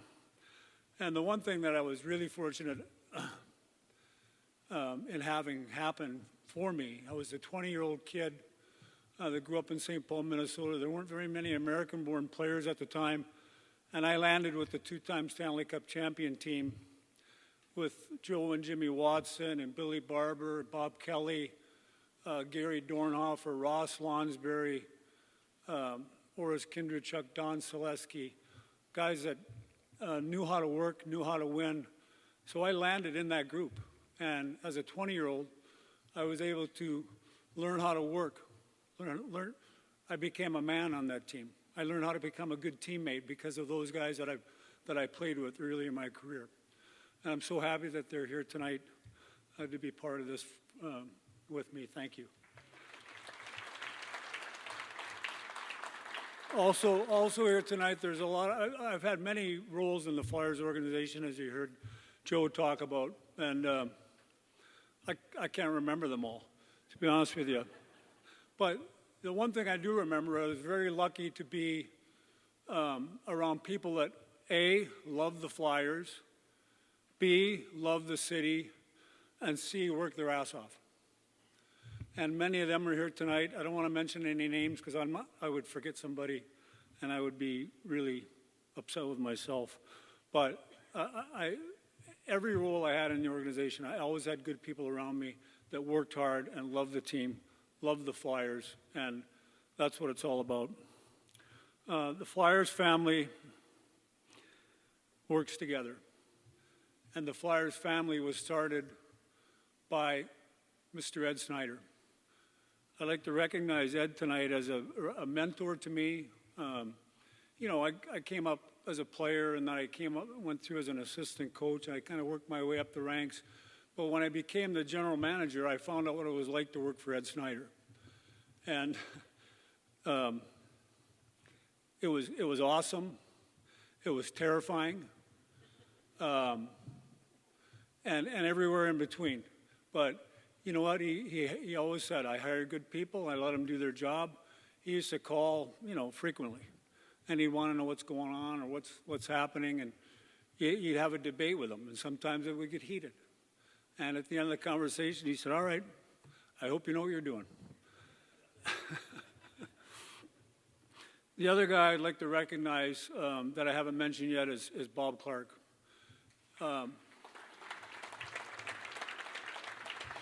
When I first came to the Flyers, it was my first full training camp, so it would be the fall of 1976. Clarkie took me into his home. I spent a couple days there. He took me to Jack Lang so I could get my own Sansa-belt pants. I'm glad somebody laughed because that's really funny when you think about it.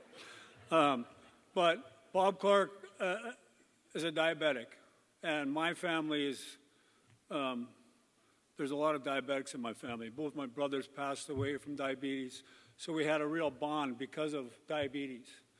And, you know, on top of that, in my opinion, Bob Clark is the greatest leader in the history of hockey and maybe in all sports. So Ed Snyder, the family for the Flyers, family first.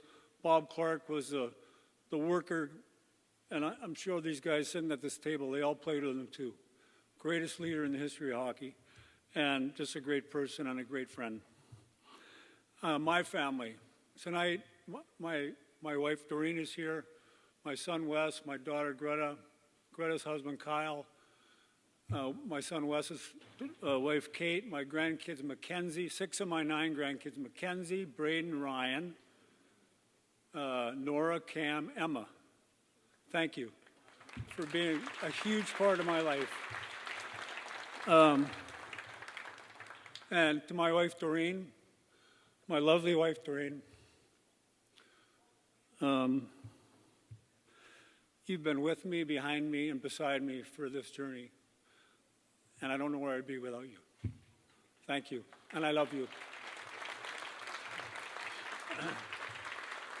Tonight, just in summary, tonight is truly an honor of a lifetime for me and also my family, and something I will never forget. Thank you, and God bless.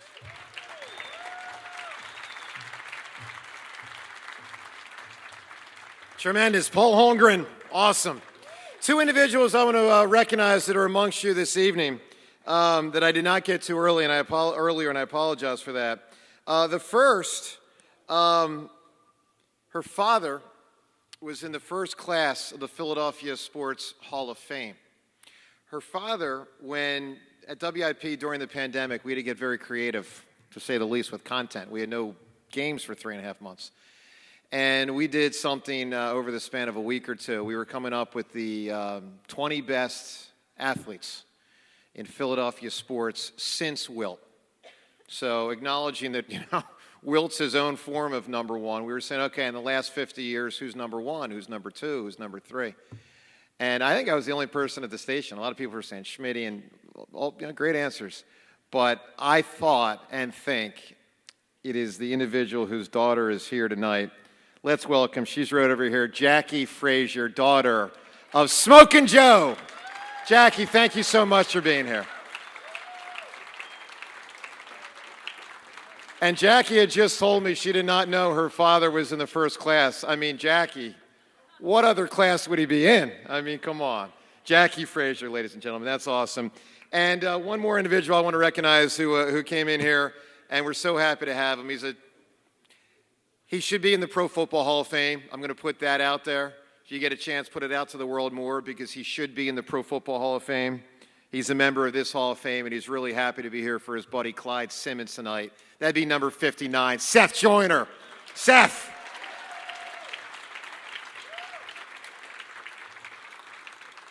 And this is saying something. Maybe better as a football analyst than he was as a football player, and that is saying something.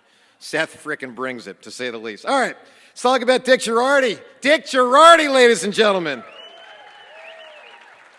So let me start with this. Maybe he's heard otherwise, but I haven't. I have never heard anyone say a bad word about Dick Girardi. I'm just going to put that out to start. I have never heard anybody ever badmouth Dick Girardi, and that's saying something. His excellence as a sports writer, obviously, as a commentator, as a TV and radio host, has been phenomenal. His primary focus, as I think many know, have been from horse racing and from college basketball. It's more than a couple years back. It's about 15 years ago. In a heated discussion with a buddy about who were the starting five of the 86 St. John squad with Louis Cartasecca. Didn't have a smartphone. I don't think they existed. Didn't have the internet right in front of me. What did I do? I called Dick Girardi. I said, Dick, who the heck started for 86 St. John's? Boom, boom, boom, boom, boom. I think I lost that one, by the way, so I really wasn't happy with your answer, Dick. But, I mean, the knowledge is unbelievable, and the humanity is great. All those years with the Daily News, Dick has covered it all, from Triple Crown horse races, NCAA tournaments, NBA finals, Penn State hoops, Eagles playoff pushes, of course, World Series, and the Olympics. A friend to so many in this room and beyond. We congratulate Dick Girardi.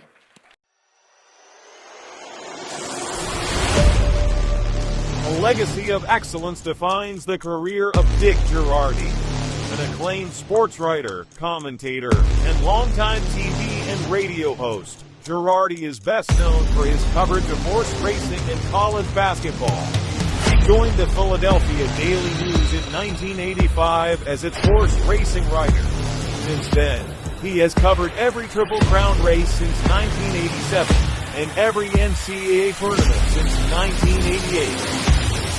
Honored with multiple writing awards, Girardi's work reflects credibility, integrity, and excellence in sports journalism. Establishing himself as one of the most trusted voices in American sports.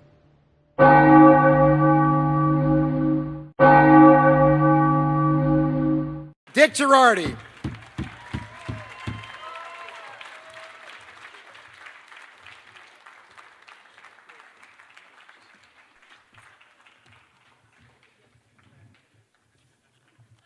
When Kay McGee called about this honor, I thought back exactly 40 years to April 1st of 1985, and not for the reason my friends in Villanova will be telling you about in a little bit. It just happened to be the night the new Garden State Park opened, which just happened to be the reason I got hired at the Daily News, to cover horse racing at that track.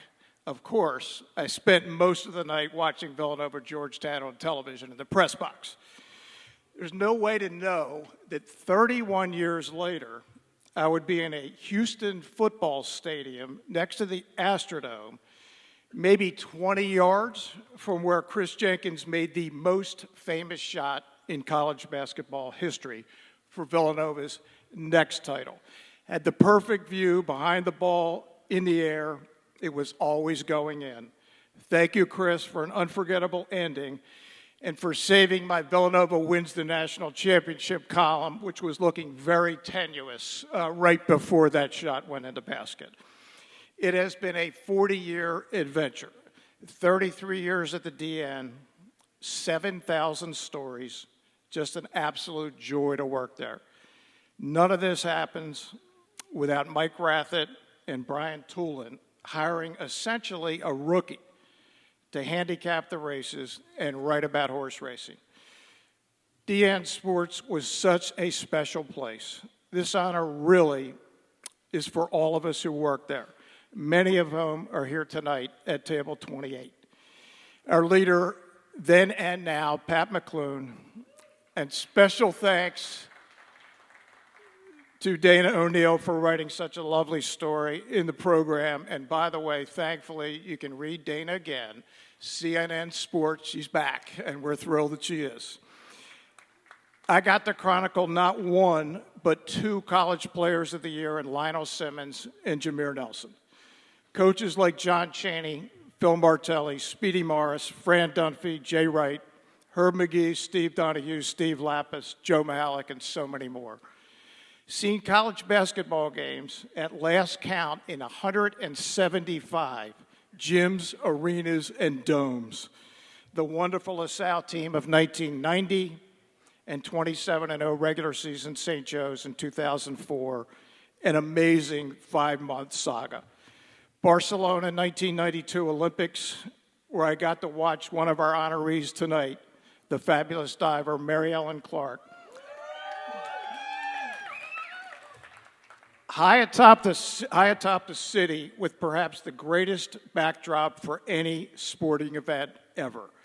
I got to cover my alma mater's national championship in 2002 in Atlanta. Thank you to another of our honorees, Coach Williams, and all the great Maryland players. The horses, Smarty Jones, Fleet Alex, Barbaro, Bob Levy's bet twice. Got to be in Saratoga Springs this August to see Smarty Jones inducted into the Hall of Fame. Great jockeys like Tony Black, Rick Wilson, and Kendrick Carmouche at Parks, Chris McCarron, Lafitte Pinkai nationally.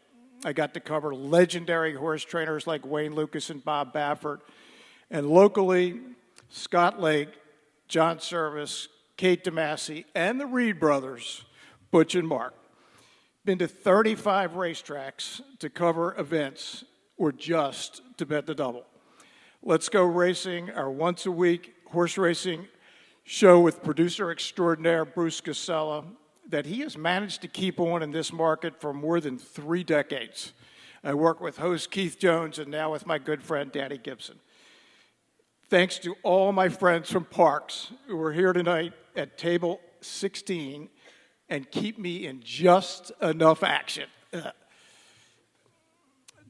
In all, I covered 25 Final Fours and 100 Triple Crown races. Newspapers, radio, TV, racetracks, arenas, stadiums.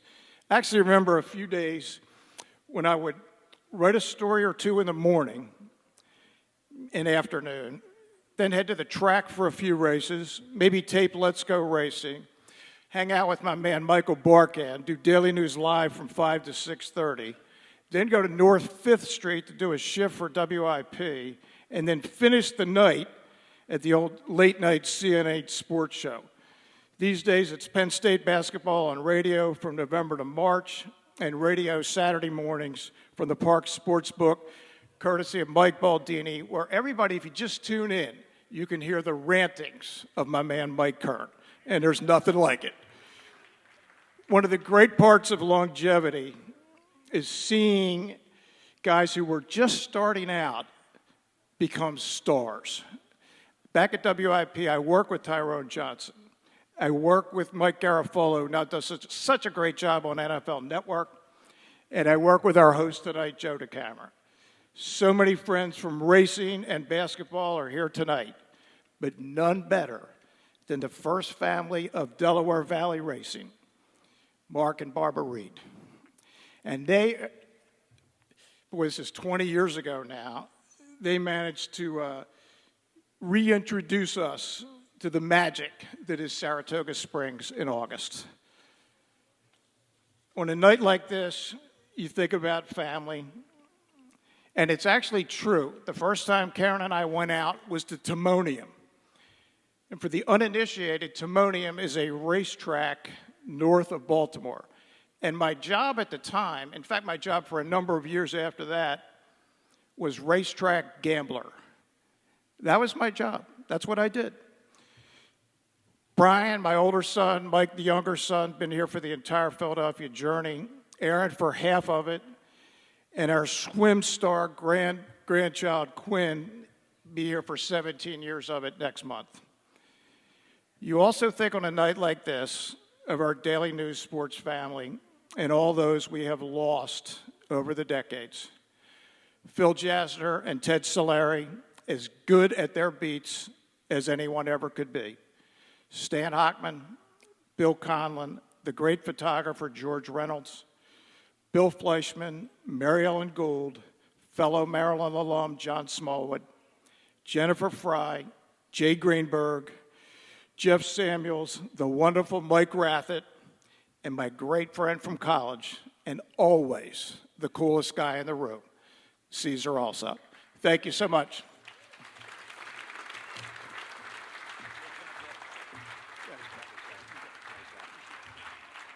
All right, Dick Girardi, phenomenal. Three more honorees here tonight. Reminder, back corner of the room there. You got till 9 o'clock.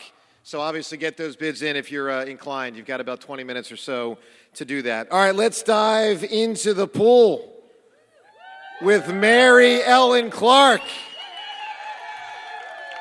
I like these tables a lot. All right. So from the world of diving, obviously, Mary Ellen Clark, a state champion from her days at Radnor High School. That was well done. I mean, can you do it every time? Let's find out. She was a 6-time All-American at Penn State. 10 times a member of the United States national diving team. She was a 7-time national champion and 4 times the Woman of the Year in diving. Twice she won bronze in the Olympics and has had a very successful career, which has included the 2008 Division III National Championship as a coach. Congratulations, Mary Ellen Clark.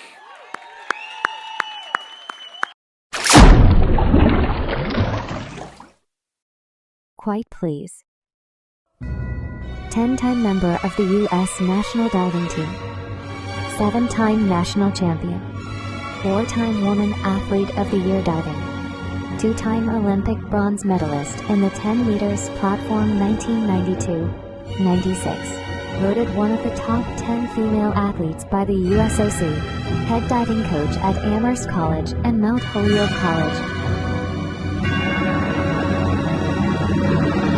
2008 NCAA Division III Diving Coach of the Year. Thank you. Watch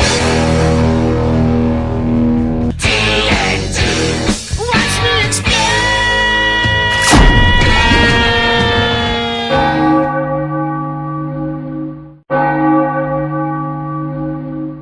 All right, let's welcome her up here. Philadelphia Sports Hall of Famer, Mary Ellen Clark. Congratulations. Woo! Here we go. I'm going to move this down. I need a booster chair. Well, what an honor. Thank you for bringing me home to this city of brotherly and sisterly love. I am so honored to be inducted into the Philadelphia Sports Hall of Fame and stand alongside this extraordinary 2025 class. I am so humbled. I really do believe in divine alignment.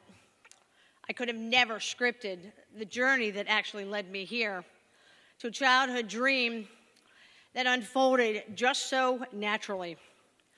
I was really born into the most amazing family environment with lots of love and healthy competition, a dad that was a diver at the University of Pennsylvania, a mom that was a cheerleader, 6 brothers and sisters that were phenomenal athletes. One of the athletes, my sister Patty, in table 4, a little side note, going off script right now. That's a problem. She went to Georgetown and scored the most scores in a single season in lacrosse. So when I say I'm surrounded and I grew up with amazing brothers and sisters and athletes, I am not kidding you. And if you went up to Patty and said, "Hey, Mary Ellen," because she looks so much like me, it's okay. Because when we were in Atlanta, there were people that would go up to her and say, "Hey, Mary Ellen, can I have an autograph?" And of course, she did not want to disappoint people, and she wrote the autograph. But anyway, so I'm so blessed. I obviously grew up with amazing, amazing brothers and sisters. Our love language was sports, and our arena was the backyard. We played everything. As the runt of the litter, this is where I learned humility, teamwork, and resilience. These lessons became my first training ground and my family, my foundation. Growing up, we were not allowed to watch TV except for Philadelphia sports teams and events that actually mattered, which was, of course, Philadelphia sports teams. And I was 11 years old, and I think many people in this room saw this event. I saw Billie Jean King take on Bobby Riggs in the Battle of the Sexes. And that moment, watching her just congratulate him with such class, she made it okay for me to be good in sports. She was a role model. At 14 years old, I watched the 76 Olympic Games, and I was watching Ron O'Brien coach Jenny Chandler to gold. I said to my family, it would be so cool to represent my country in a sport that I love and to be on TV. True statement. So a seed was planted again that day. At Radnor High School, of course, these are all my Radnor High School friends. I played field hockey. I played lacrosse, and of course, I was a diver. And yes, I made every prom. I did not miss a party. And that's very true. But if I was missing on the weekends, my friends knew that I was at a diving meet, and I was doing my side hustle. They understood, and I appreciate that. So thank you. And in my yearbook, and when we go back for reunions, it's interesting because some classmates signed, saying, "Hey, Mary Ellen, good luck, all the best, see you on TV, see you in the Olympics." You can't make that up. You really can't make that up. At Penn State, Bob Goldberg spent 4 years trying to convince me to dive platform. And so you saw this. It's 33 feet in the air. It's equivalent to a 3-story building. You go 30 miles an hour when you hit the water. And I thought he was just really out of his mind, honestly. I was like, no, not interested every year. But his persistence did pay off, and I'm forever grateful that he saw something in me that I did not see in myself at the moment, and I took the leap. when earning my master's degree at Ohio State, at the Ohio State University. Thank you. I was not really a good diver. I was okay, honestly. I was making my way. But at Ohio State, I was surrounded by greatness. 7 out of the 10 teammates that I trained with on a daily basis became Olympians. Proof that who you surround yourself with truly matters. After missing the '88 Olympic team, I made a last chance Hail Mary phone call to Ron O'Brien. I asked him if he had room for one more diver to train for the '92 Olympic Games. And he said yes to an over-the-hill, 27-year-old person that just, I had it in me that I wanted to keep going. And I suppose all great coaches love a challenge. And so I packed my bags and I trained at the International Swimming Hall of Fame, again, surrounding myself with excellence. Just so you know, Ron O'Brien, 8-time Olympic coach, one of the most decorated coaches and the best coach in amateur sports, bar none. Nobody has 415 Olympic champions, world, medalists, national champions. So I was so honored to be coached by this guy. And that same young girl who watched Ron O'Brien at 14 years old in her living room in Newtown Square, Pennsylvania, became his last Olympic medalist. Full circle moment. Alignment. Meant to be. My journey has been filled with so much fun, with so many obstacles, and with thousands of smacks and belly flops that I know you witnessed. I did them. But most of all, with wholehearted gratitude, and that is the truth. None of this would have been possible without my village, my coaches, my teammates, my friends, my family, who lifted me higher than any platform ever could. To my parents, thank you for your love, for your support, for your sacrifice. I share this award with every one of my support systems here tonight and those who are cheering from heaven. I am so proud and so honored to be part of the 2025 Philadelphia Sports Hall of Fame. Thank you so much for bringing me home. What an honor.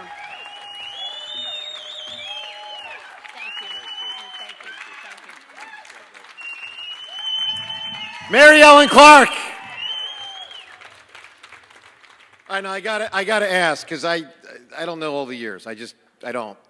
For those that don't know, Rydell High in Greece, based on Radnor, was it this career? I don't know. Was it right era but wrong class? Okay, fair enough. I didn't know. I had to ask. Okay. We could go character by character in the movie and find out who's who. If you didn't know, it's a pretty amazing distinction for Radnor. All right, two more inductees tonight, including the great Clyde Simmons. All right, one of our favorite Eagles. Clyde was unbelievable. Classic 4-3 defensive end. Just bookending there with Reggie. And, from the buddy teams to Bud Carson's defensive squads, storied defenses. Of course, we talked about Seth earlier. I just mentioned Reggie, Jerome, Eric Allen, Byron Evans. I'm going a little out of order here. Willie T, Wes, Andre. Mike Pitts, Mike Golick. This was a squad, and Clyde Simmons was a huge part of it. 1991, I think most of the room probably familiar. 1991, a defense for the ages. Number one across the board. And consider this, and when I say across the board, number one against the run, number one against the pass, number one overall. The only team in pro football to do that since the mid-'70s when Minnesota did it. It's an incredible distinction, and that crew with Clyde did it in 1991, considering two incredibly difficult realities. One, 5 different quarterbacks. 5 different quarterbacks. 2, no running back had even 500 yards rushing. So this isn't like the Ravens in 2000, and God bless them, great squad, great defense. But, I mean, they, great running back, running game, the whole deal. I mean, this was a crew in 91 that really struggled at quarterback and really struggled to run the ball, so it was all placed on the defense. And Clyde and his guys were coming through. It was unbelievable. A 2-time Pro Bowler. He's 4th all-time in the history of the Eagles franchise in sacks. He led the NFL in sacks with a phenomenal 19 sacks in 1992. He is a member of the Eagles' 75th anniversary team and a member of the Eagles Hall of Fame, and now a member of the Philadelphia Sports Hall of Fame, Clyde Simmons. We interrupt our program to bring you this important message. Allow me to reintroduce myself. My name is Ho, H to the O-V. I used to move snowflakes by the OZ. Now, before I finish, let me just say, I did not come here to show out, did not come here to impress you, because to tell you the truth, when I leave here, I'm gone, and I don't care what you think about me. But just remember, when it hits the fan, brother, whether it's next year, 10 years, 20 years from now, you'll never be able to say that these brothers lied to you, Jack. Check out my swag, yo, I walk like a ball player. No matter where you go, you are what you are, player. And you can try to change, but that's just the top layer. Man, you was who you was before you got here. Only God can judge me, so I'm gone. Either love me or leave me alone.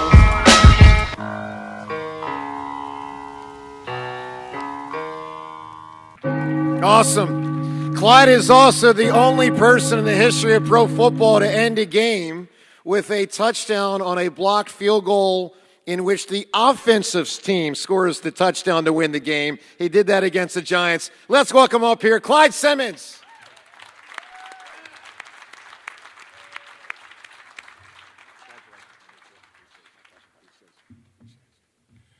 You know, they say we got, 3 minutes or something? I started thinking about when I got to Philadelphia. This is in '86. Say what?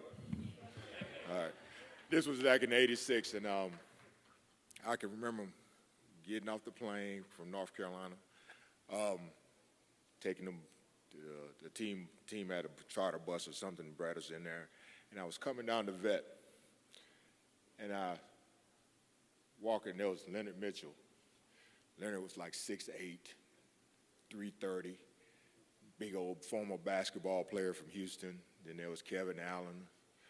And I'm walking in there, and at that time I was about the same height, but I was like 245 or something like that. And I started just doubting, like, oh, I don't know if I can do this. I mean, look at these big old jokers. And it just slowly started sinking in that you got a chance to do something playing football. A game that you played since you was 8 years old. Pick them up and run them. All the names that you want to call for sandlot football and doing all the things that you did from the time you was a little fella. So I just kind of strapped on my big boy pants and went to practice. Now, practice was a little bit different. It was just helmets, but the tempo and the speed was a little bit faster than it was in college. But it just gave me a sense of moving and all the things that we did in there, that especially going through individual and the practice and all the stuff that, oh, you got a chance to play. But then made the ball club, had a really great preseason game against the Miami Dolphins, and I still didn't have a clue that I had a chance to make it, but I had a good game. But later in that year, we played the Giants, and that was in '86. And that's the year they won the Super Bowl. And it was a really good team, and they was beating the brakes off us. And Buddy, love him to death because he's brutally honest. Put them young fellas in and let them play. So get a chance to play against the Giants, the future world champions, didn't know all that stuff. And to this day, I am still grateful and ungrateful about that play. It was Bill Roberts, Damian Johnson.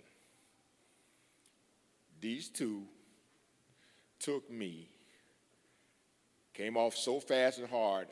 First thing I was trying to do was get my feet back on the ground. Next thing you know, it's out by the numbers. And I'm still trying to get my feet on the ground. They get near the sideline. These two, I'm going to watch my language, threw me out of bounds. And I'm laying on the ground looking up like this. And these two blankety blanks is high-fiving each other. And I said to myself, because that was the first time in my life as a football player, as a man, getting manhandled. So when that became the notion about this game is real, the next day, early in the weight room, when we got to practice on that Wednesday, I went to the offensive line and I said, hey, I'm apologizing now because every rep you get with me from now on, it's going to be a game rep. It changed who I became. I was no longer just that little skinny kid that was struggling, trying to find his way. I started growing up. I started becoming something different. And lo and behold, 3 games later, I'm out there rushing on 3rd down as a rookie. Got a chance to play early, because Buddy was still doing the transition. Comes in at the end of the season, exit meetings. He says, Buddy was notorious for this right there. You was a number until you proved something to him. So for a while there, all I was 96. And then at the end of the year, he says, Clyde, I want you to be my starting right end next year. I gave him that look like, well, that's Greg Brown, there's Byron Darby, Tom Struthers, Kenny Clark, guys that was defensive linemen that was here before I got here. But he said, I want you to be my starting right end. So, the work that I've been putting in, I just got to continue to work. And because of his dedication to me, I had to be dedicated to him. It changed who I was. Still trying to find my way because, it takes time to put weight on and get the strength to play that position. But it happened. And because it did happen, I got a chance to be a good player. I was grateful to have teammates like Reggie Self, Byron Evans, Eric Allen, names that I can go on and go on and go on with that provide competition because we were some competitive jokers. You made a play, I got to make a play. And that's the nature of what this business is. And like I said before, it helped me grow up.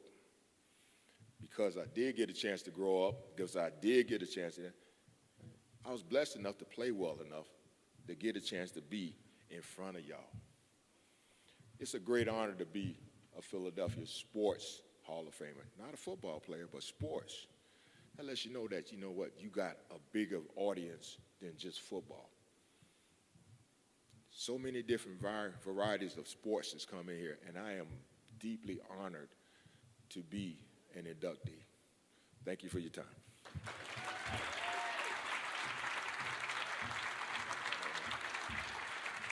Clyde Simmons.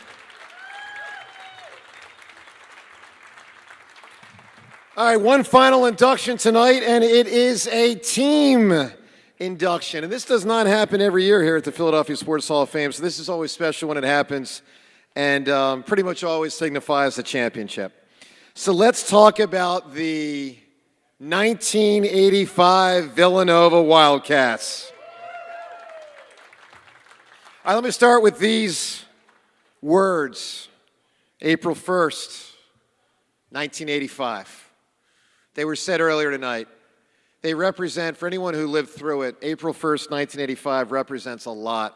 Lexington, Kentucky represents a lot. Let me give you other words that I've always thought have represented a ton as well. And it was the final words spoken in the game broadcast itself by Brent Musburger as he wound the action down from 2 to 1 to 0. Brent said, "That's it. Villanova has done it." That's right. And it's that second it,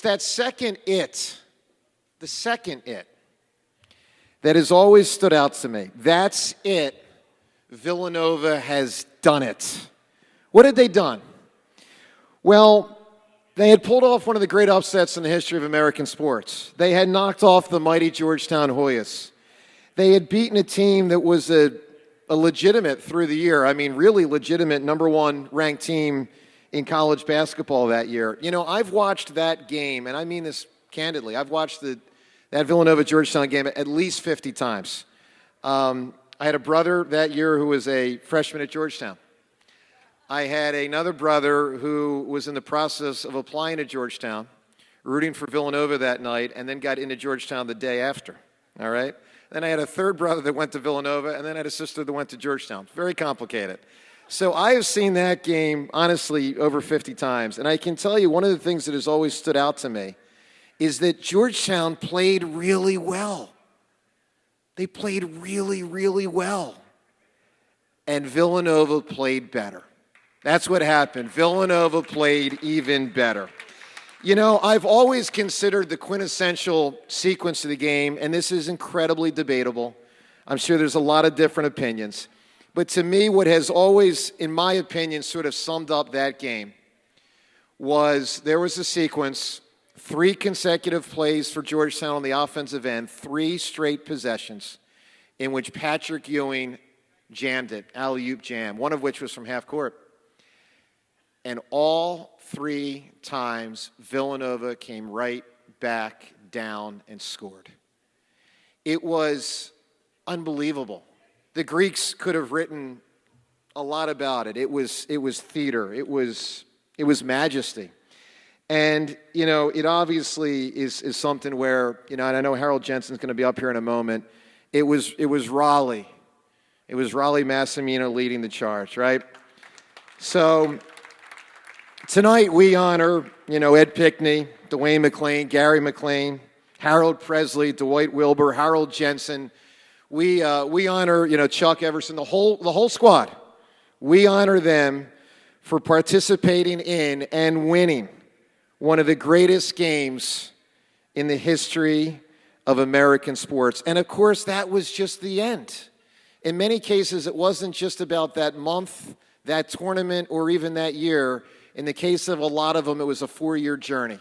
And how many times they had competed against Patrick Ewing in Georgetown.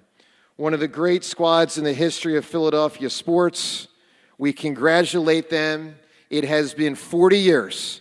Ladies and gentlemen, congratulations. Their induction, and I mean rightfully so, into the Philadelphia Sports Hall of Fame, the 1985 Villanova Wildcats.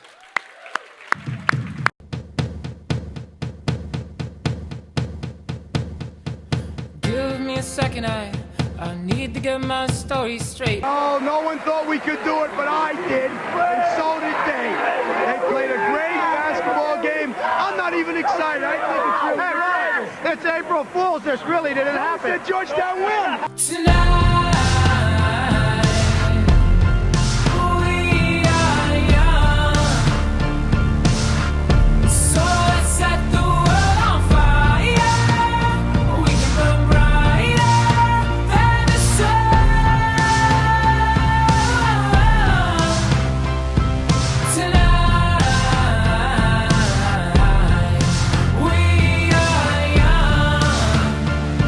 So let's set the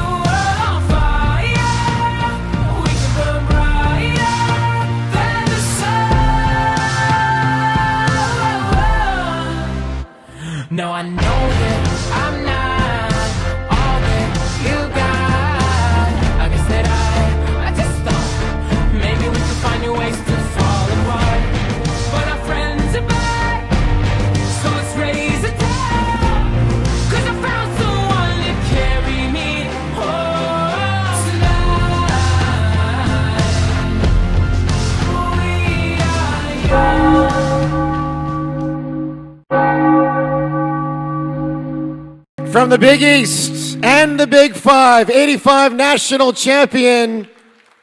Let's hear it. He had ice water in his veins. Harold Jensen.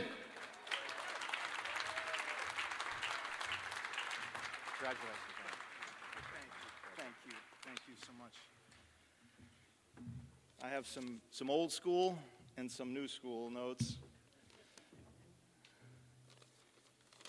And this guy, thanks to Herb, Coach Herb McGee, this guy can shoot a little bit. We had a contest not too long ago, and I hate to admit it, but he did get me from the line, but all for a great cause. And there's two guys here that have, I think, been mentioned already, but I'd like to mention them again. Coach Fran Dunphy and Coach Phil Martelli. They're incredible ambassadors in the fight against cancer. There's other coaches here tonight that participate in that, but Coach Dunphy and Coach Martelli, thank you for what you do for all of us.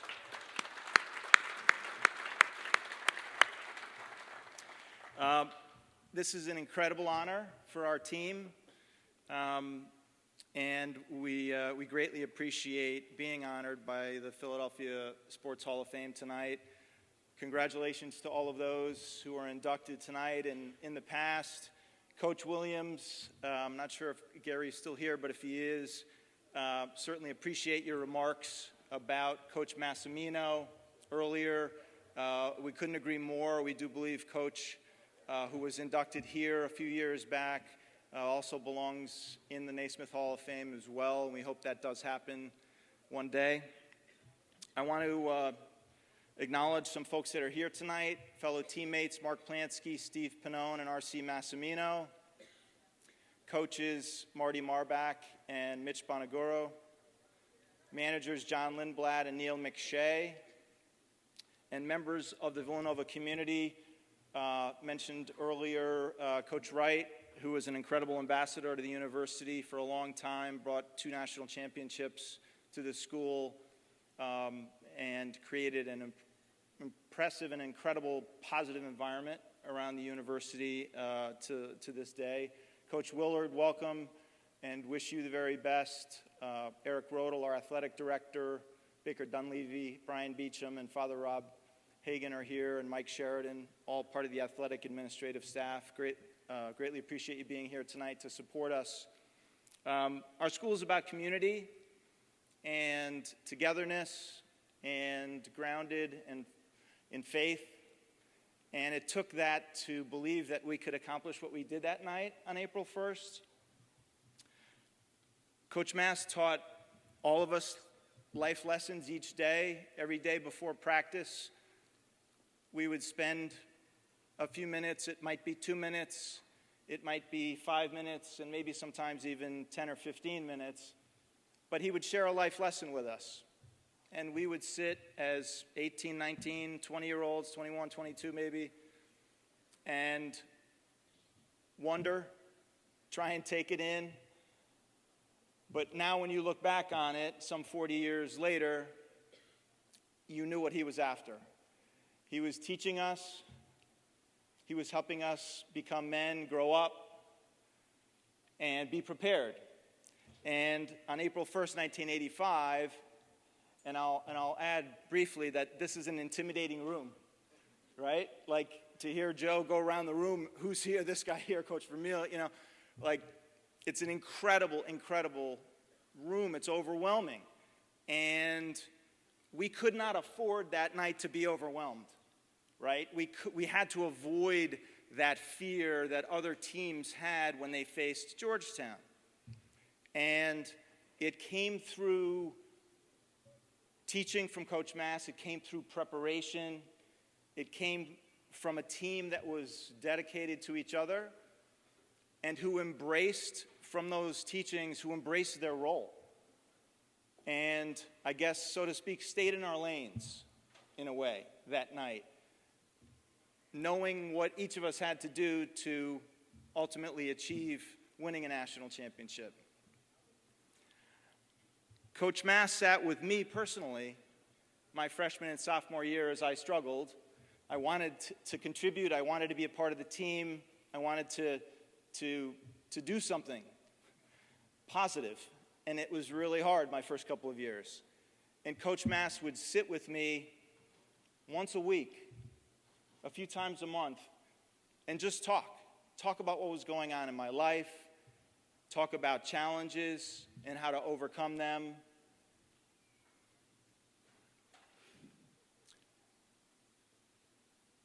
He taught me to believe.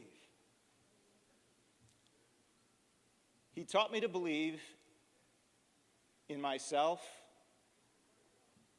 I had belief in my teammates. It was an incredible group of guys. But at that time, I didn't believe in myself, and I didn't know that I belonged at Villanova or playing at that level. So for me personally, it was an incredible time in my life, an incredible part of the journey that I'll always be grateful for and feel truly blessed by it. I know that many of our team feel the same way. They were developed, they grew as men, they become very successful in their journeys in life.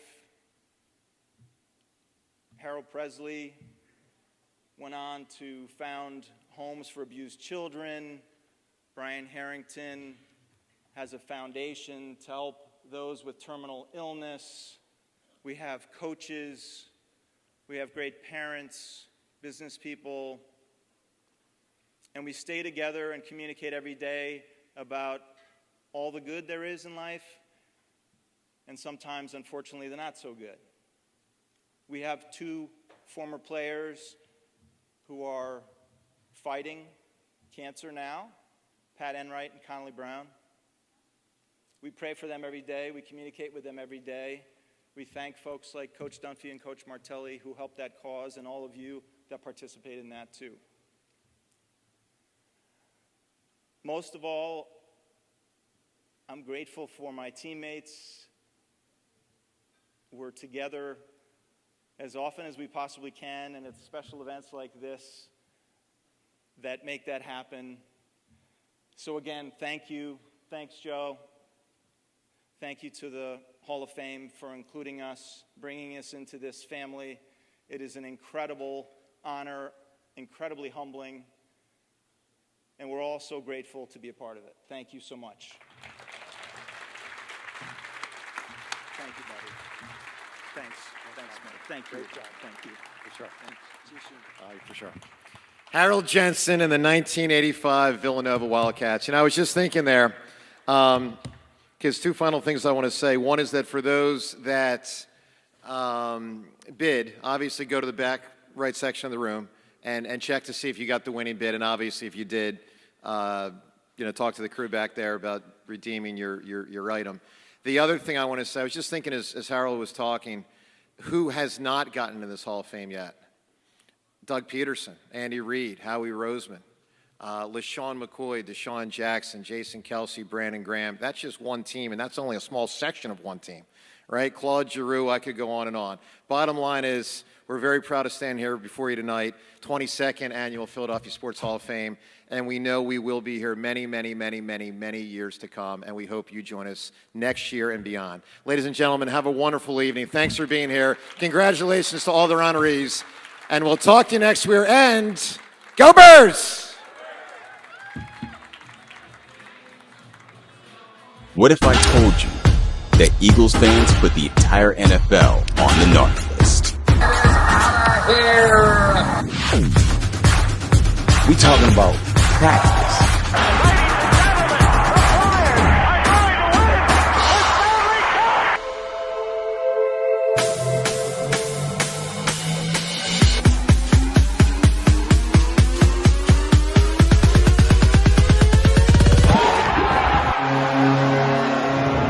You want Philly? Yeah, let's do it. Philly special. Ready?